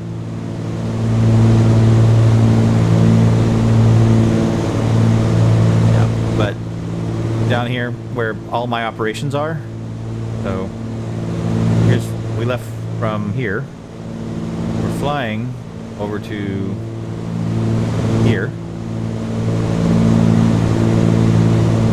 And this is at Roberts, Grand Cayman. So this is Grand Cayman. Our first flight went from here to here. And then we stayed overnight. And then this afternoon we took off from here, went down here, and then we're going to come up here. And this is Providenciales is on the western edge of that island. I don't know if this map shows names and such. It does not. But you'll note there's just no. The reason I don't use VATSIM right now, I mean I've used it before, is there's just never. This is where I've been flying. I mean all the way over to Mexico City, right? Just like where that plane is. This route is what we did day in the life. We went from here. Here, and then back. There's no coverage. And then today is this route, and there's no coverage. I could register my flight with VATSIM, but I'm not going to be talking to anybody. I'm stuck with Microsoft ATC. And I have a feeling that I don't know if that's a decision point for you guys or not, but South America's somewhat covered. Is that the Africa route? I wanted to cut across. South America's got some coverage.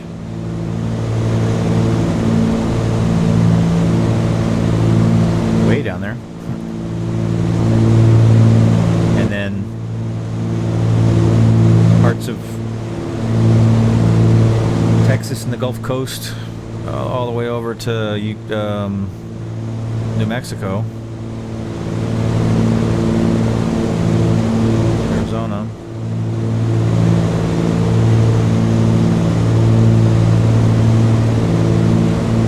Yeah. So for those wondering why I haven't used VATSIM on my flights, it's because where I'm flying at the moment there's no coverage. And I don't think it would be entertaining to make radio calls to nobody.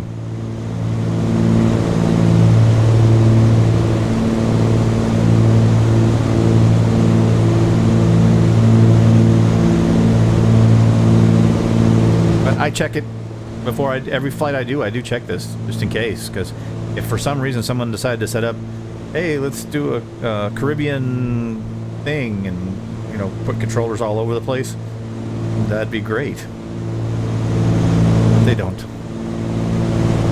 This is those thunderstorms that I was talking about earlier that we were trying to get ahead of, and since we're already like here, we have successfully gotten ahead of them. There's Providenciales. Well, looks like some are coming into Providenciales. What are they saying?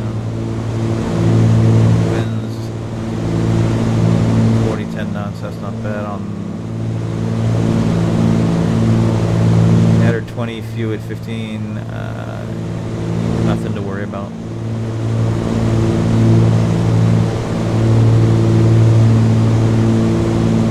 Yeah, that's where we're going right there. Can't really see it hanging off that layer. Satellite there. Providencialis, right there. And Grand Turk is over here. This is where all the cruise ships come in. We'll let them have that island. That's Turks, this is Caicos. And this is where the regatta is and all the events. So.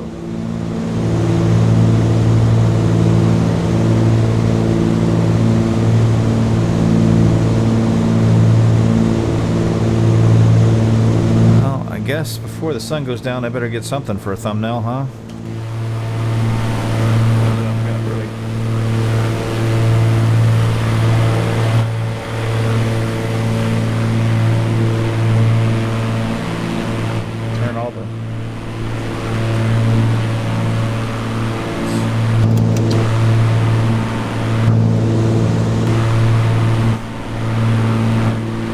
And even all the lights don't really make much of a difference. There we go. Just barely. The oh,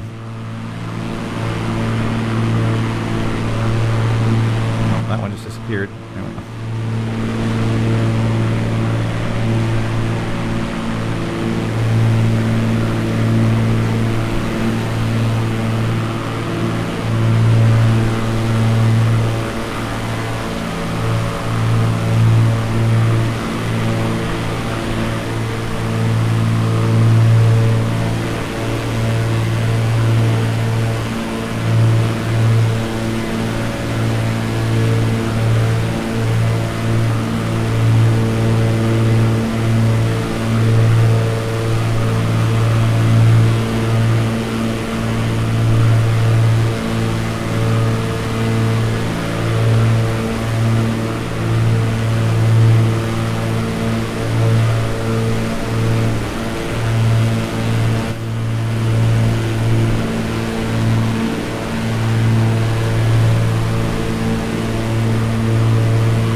One of these will be appealing.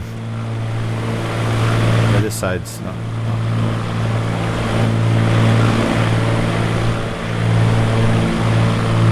Okay, well, something in there should make a decent thumbnail. We hope.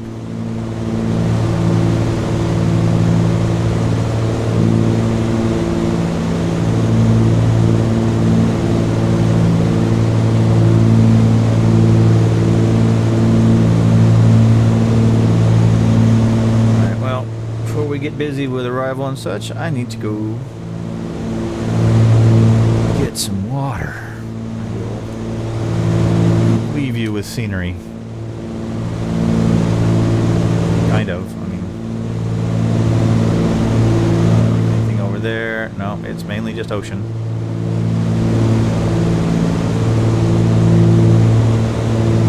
There you go. I'll be right back.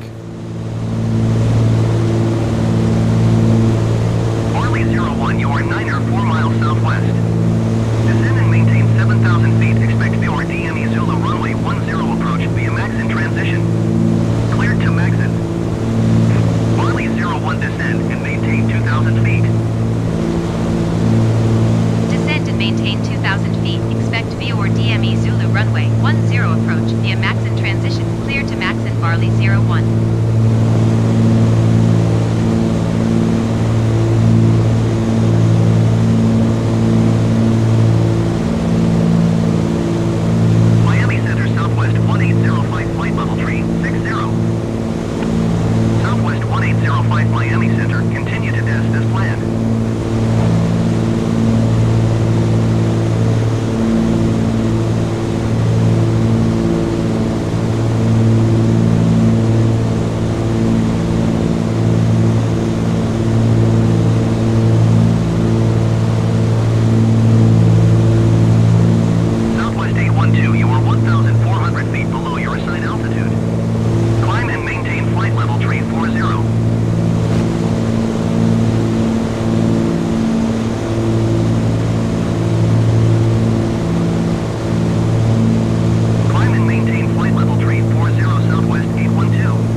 settled back in now. That's good.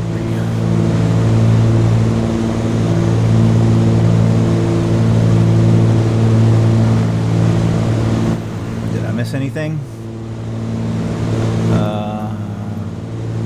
Oh, geez, I did. Okay.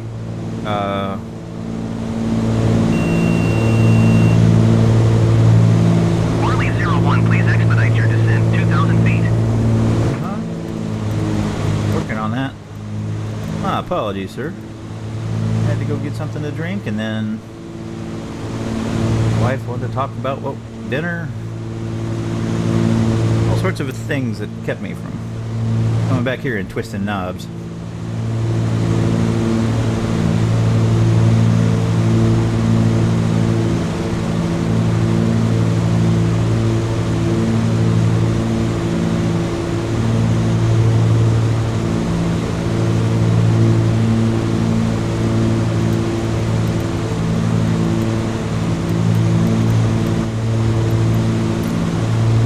American 1427 descend and maintain flight level 340.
The engine's kind of revved.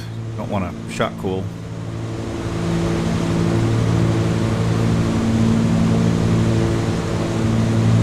If we have to, we'll do a 360. I don't think we're going to be short, though. I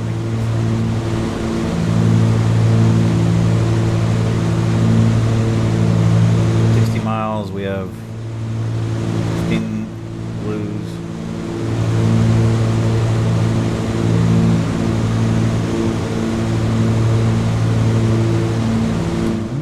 Need to either do an S turn or 360 or something. We'll see.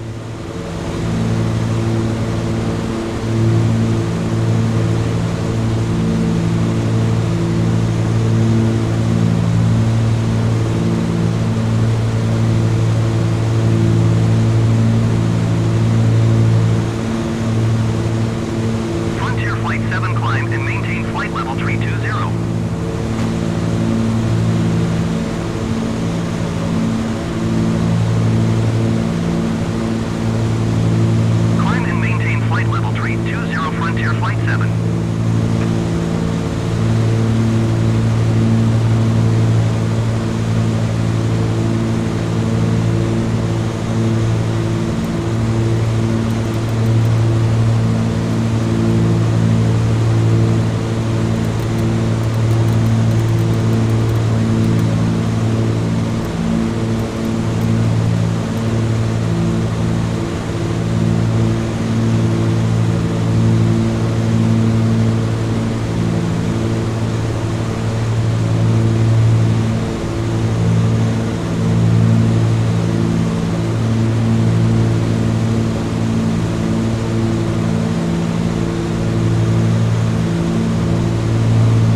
goes weird like that, it's because I'm taking a drink of water. The Tobii eye tracker, head tracker, suddenly my head grows a cup and it doesn't know what to do with it.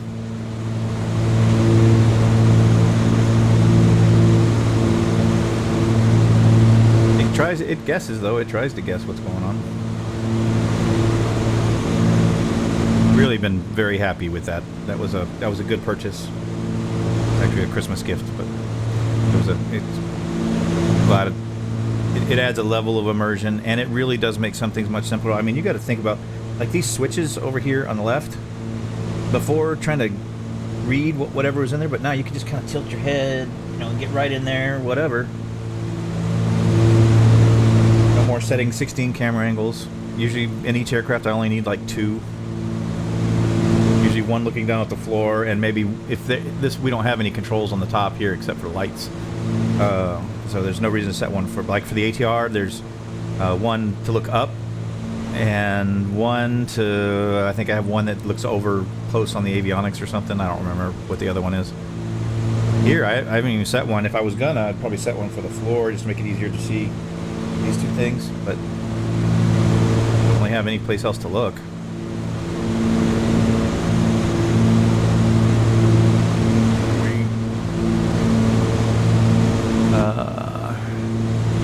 Alright, we were above freezing, so we can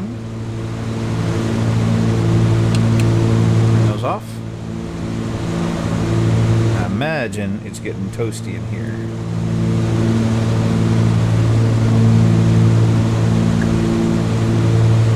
Yeah. Or it is. Okay.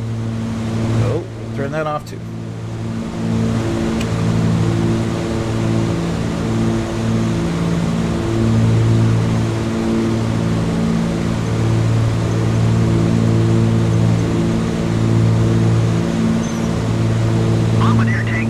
Charlie, you are 42 miles east. Climb and maintain 2,000 feet. Expect door DME Zulu runway 10 approach via Papa Victor November 285 radial 10 DME arc cleared to Papa Victor November.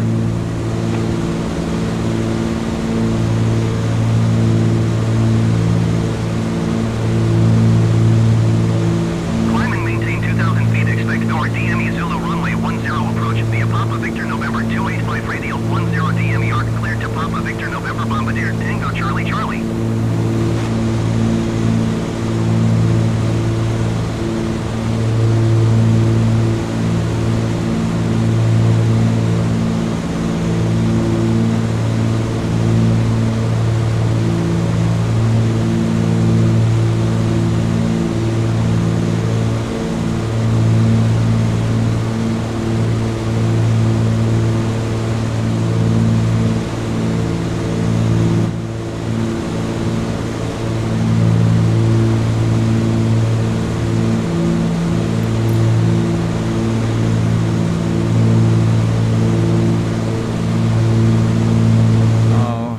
Like they're doing the VOR DMEZ. Oh, let me pull that up. Alright, close this one. We don't need it. You're unpinned. Go away. Really? Okay, you don't want to be unpinned. I can stay there, but.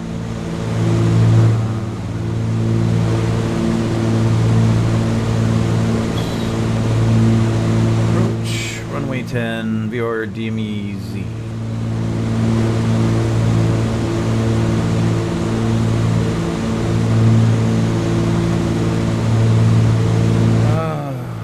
We're going to be on the 5.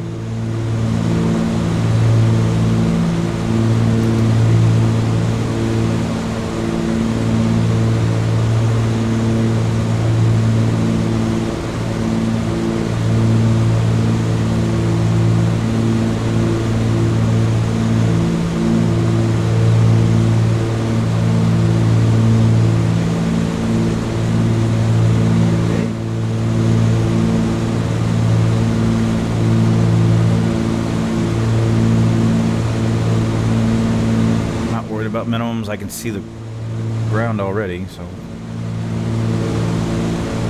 just turn the cockpit to nighttime though. Sure we don't we're able to see as it gets a little darker.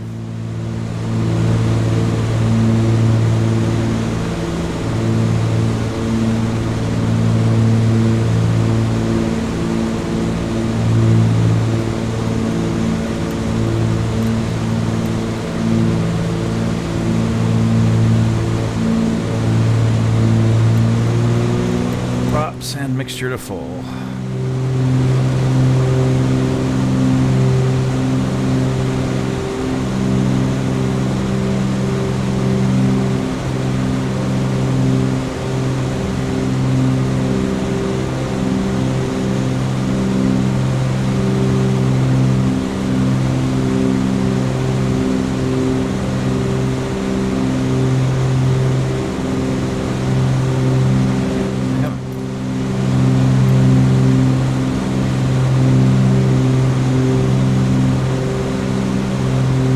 Already told max in transition. Okay. That in. What happened when I was getting water?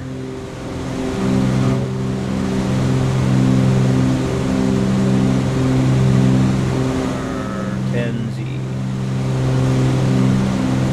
Transition was maximum.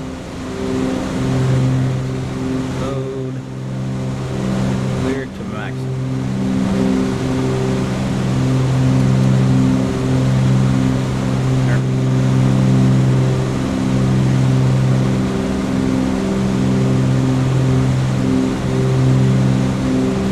We got down to our altitude just fine. Wow, that's a cool looking ocean. Alright, 1,000. A little power.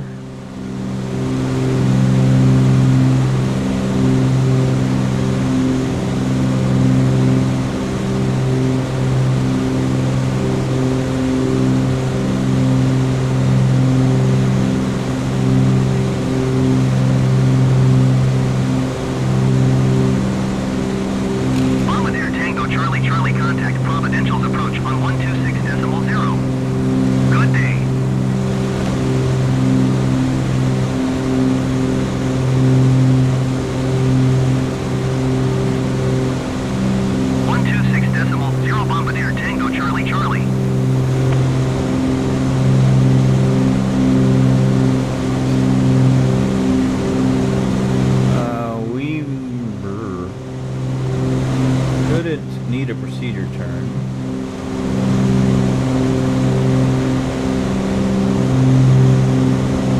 Will need to be configured before maxing. Or is maxing 22?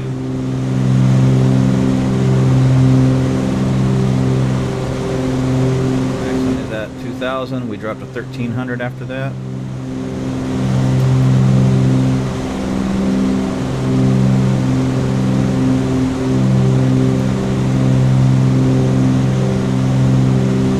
Set that.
Lights are on this side.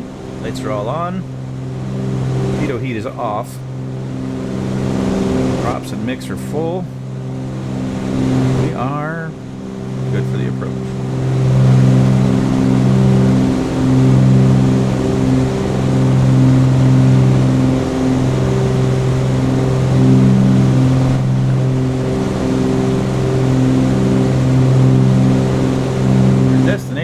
there somewhere.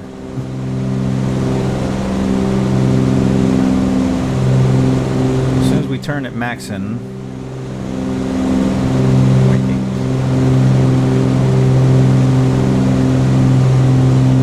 yeah, we're just gonna start dropping. So yeah, I want to be configured by Maxon.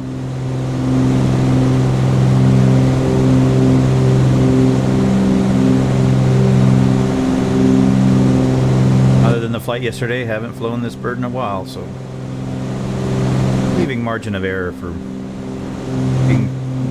not having handled this airplane recently, not counting yesterday. One takeoff, one landing is not enough for refamiliarization, in my opinion. Honestly, flying any plane once a month is like a minimum. Stay familiar, I think.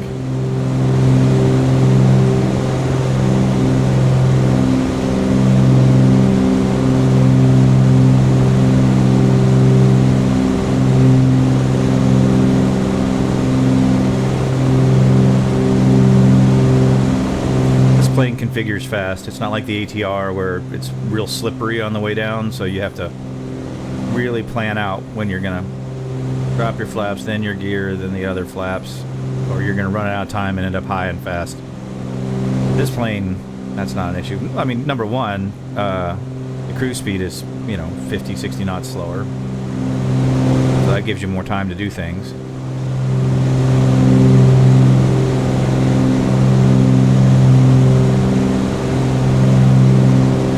It looks like we're doing a procedure turn.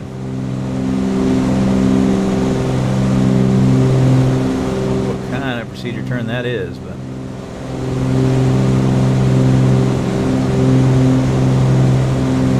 it looks like the computer wants to do one.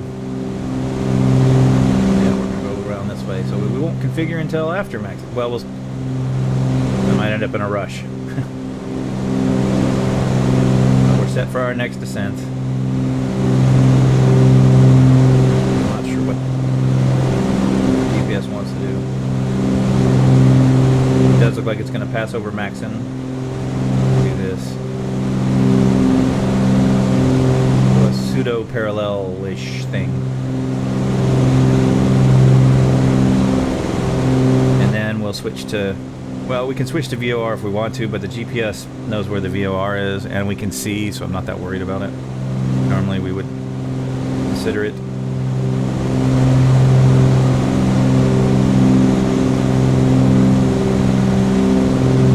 At least it's not like those crazy VOR-DMA approaches into Mexico City. Good Lord.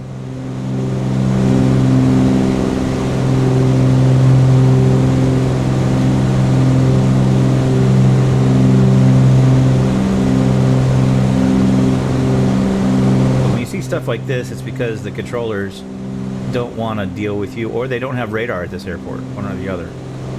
So they're letting the pilot handle vectoring themselves, so to speak. Maybe the airport doesn't have radar, I don't know. Or the controllers just don't want to deal with vectoring, because they could have vectored us like out to here and then brought us in at a 45-degree angle, or less to the line, caught the, or just further out and then angle to catch the VOR radial. This is, like I said, it's just so the pilots handle all of that on their own.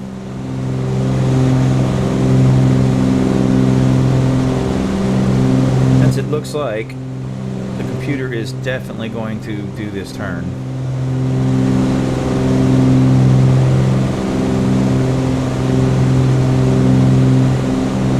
Maxon in there twice. Yep, hold, and then CF10. Yep. Hold in lieu of. Yeah, we will hold configuration until like over here somewhere.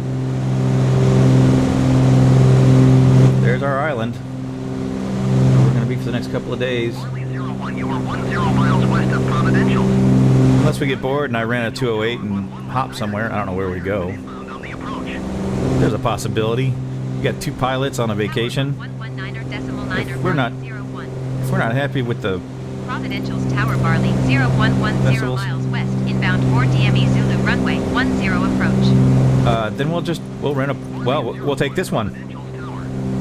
Depends if it's a, if it requires one of those like really short ones. Like, I don't know if I could land at St. Martin's or St. Bart's Airport. That's a short strip. This needs 2,300 feet for both takeoff and landing. I mean, we're light, but still 2,300 feet takeoff and landing. And I don't remember how short the airport at St. Bart's is, but it's short.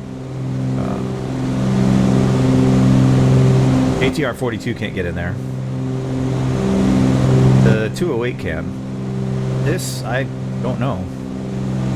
That's a long flight, I think, from here. I'd have to look that up. And I'm not going to do that in the middle of an approach. Lights are on.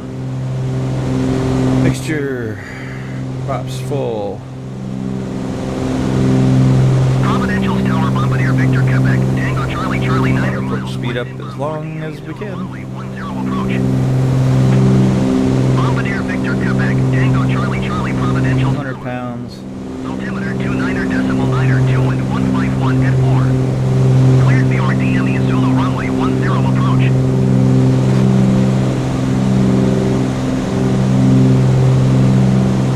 Because we do want to get there before the, you know, before all the good stuff happens, right? DME Zulu runway 10 approach. Bombardier Tango Charlie, Charlie. Great, we got a Bombardier right behind us.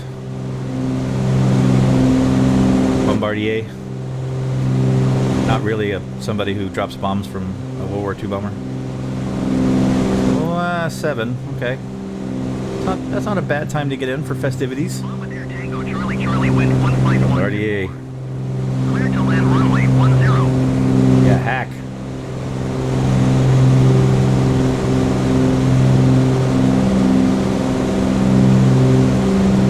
Cleared to land runway 10. Bombardier Tango Charlie, Charlie. Alright, now we're going to start pulling power back. Drop some gear, drop some flaps.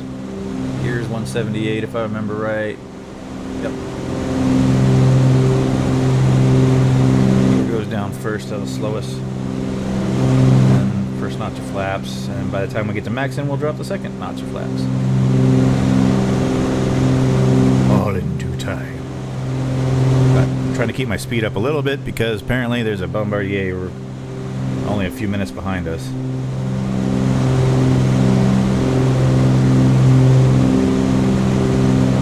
168, that's good. We can drop flaps and gear at the same time if we wanted to.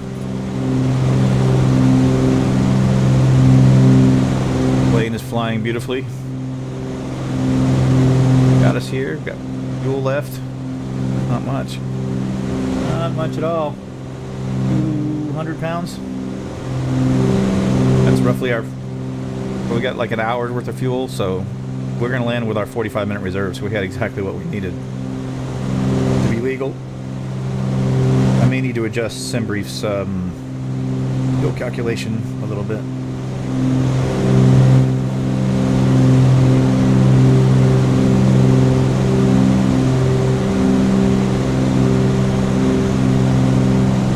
Alright, there goes the gear.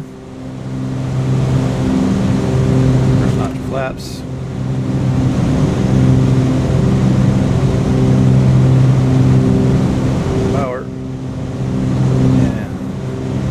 Lined up on final, we'll drop the rest of the flaps. Maybe. Oh, eat on the rudder pedals. Adjust. All right, Cassie, you ready? Get this thing on the ground. Where? Oh, I think that's the airport right there. We have visual. That's definitely a runway. All right, cool. So definitely not worried about minimums. And we just crossed maxing. We're gonna do vertical speed.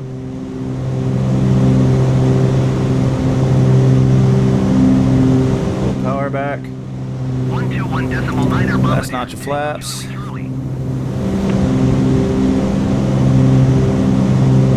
We'll try to hold around 120.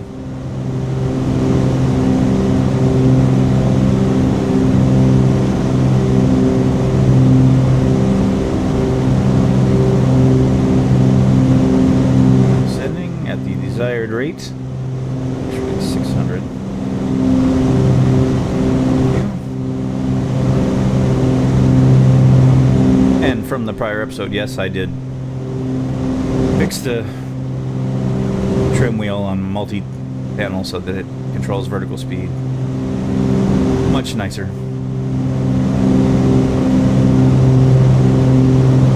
Okay, so 1300 by D4.8, right? Yes.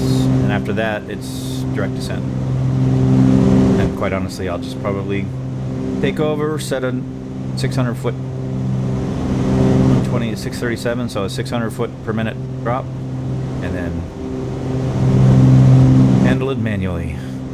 It will be manual handling.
Speeding.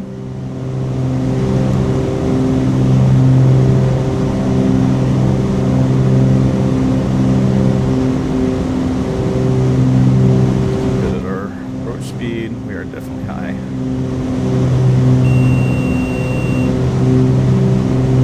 Goodbye, autopilot.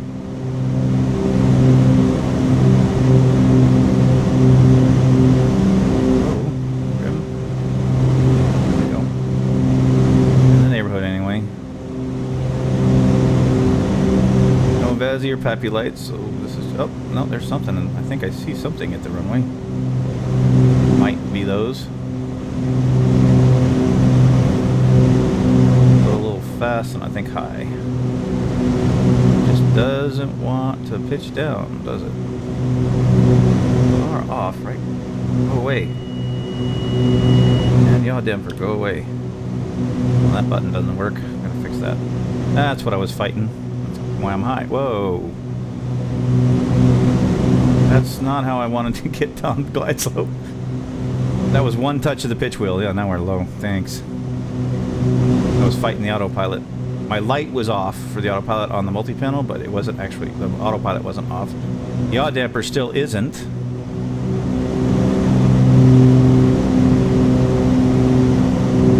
So you guys got a really terrible landing. Thanks to whatever that was. Here are down 3 greens, full flaps. We are good. All right, now we're actually stabilized. Kinda. Let's not overrate where we are with this approach.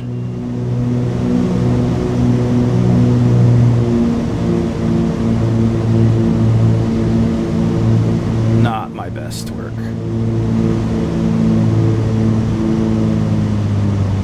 Quiet down to the runway and flare. Oh, too early. Come on. Can do it. There we go.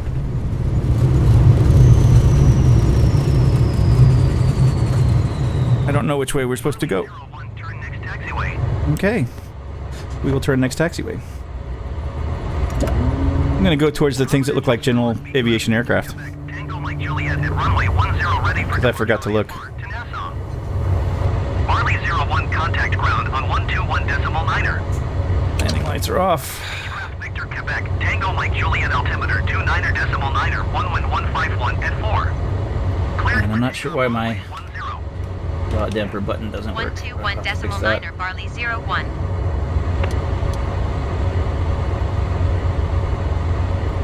Cleared for takeoff runway 10 Beechcraft Victor Quebec, Go like Juliet. On. We want to parking. Providential's ground, Barley 01, request taxi to parking. The airport. Barley 01 taxi to general aviation parking using taxiway. Taxiing to general aviation. Of course, it's parking behind using us. Taxiway Barley 01. I have to cross the runway. Wait, I see a cargo apron. FBO, there's an FBO terminal all the way there. There's no taxiway to get there. That's the runway. This is the terminal right in front of me. Great.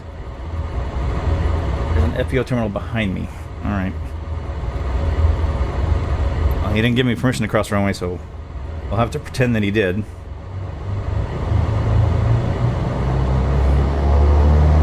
Because it's behind me.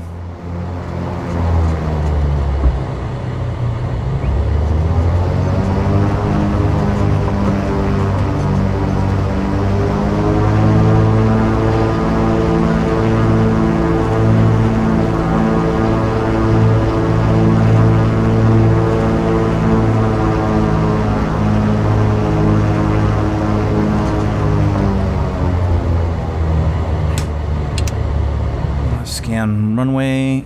I got nobody going that way. I got nothing coming in that way. Let's just run across. Lights, landing lights on. Scootating. Scootation achieved. Landing lights are off. This is the FBO, where we pick up our rental car. Is there anybody? No, this has been a theme. Last couple of lights. They don't park people down here. You just do it yourself. But we want to make it easy to get out of here, so we are going to go further and turn around. I'll park over there near that party jet.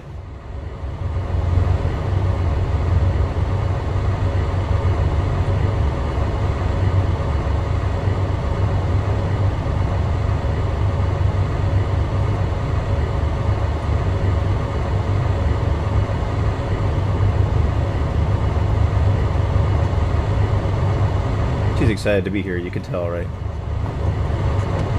Facial expression. Okay, so I'm gonna see parking key, but this is definitely not where they would want me parking. This is some sort of... Okay, so let's go the other side of the party jets.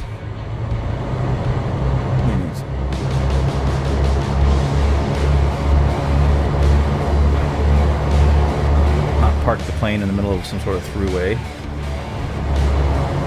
That's parking. Is on that parking. Is there one more parking? Probably not. Okay.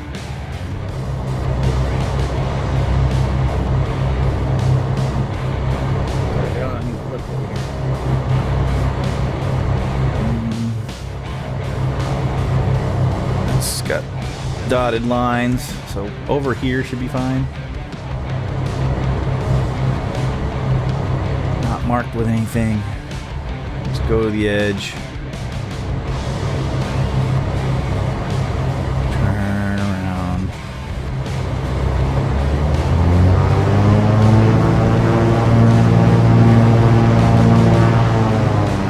There we are. Parking brake set.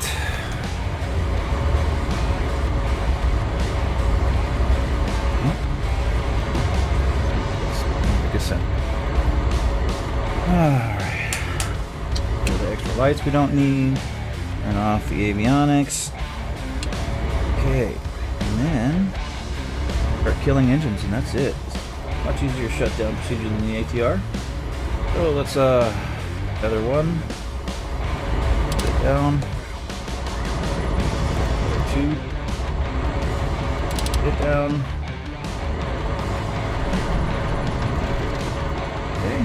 Turn on all the lights. Kill the magneto bar. Oh. So they're all gonna go there now.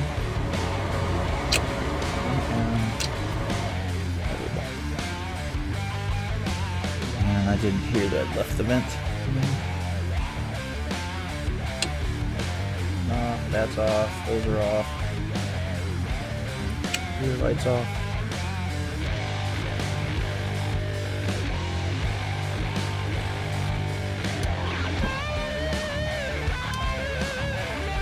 Wheels cut off.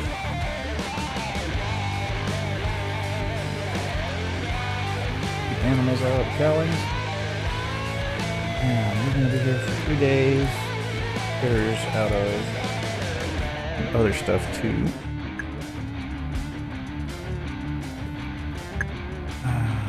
Docks. Go ahead and tie it down in case storms come through. That and that. Don't need ground power. Yep. Keep the critters out of the engines. Those are all closed. That's good. Okay.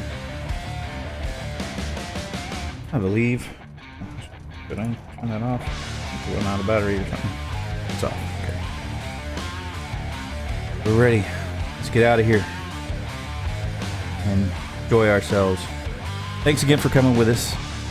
I really do appreciate each and every one of you. If you like these kinds of videos, these weekenders, you guys really like the last one, the Mexico City trip. If you guys like these kind of videos, hey, like the video. Give it a big thumbs up.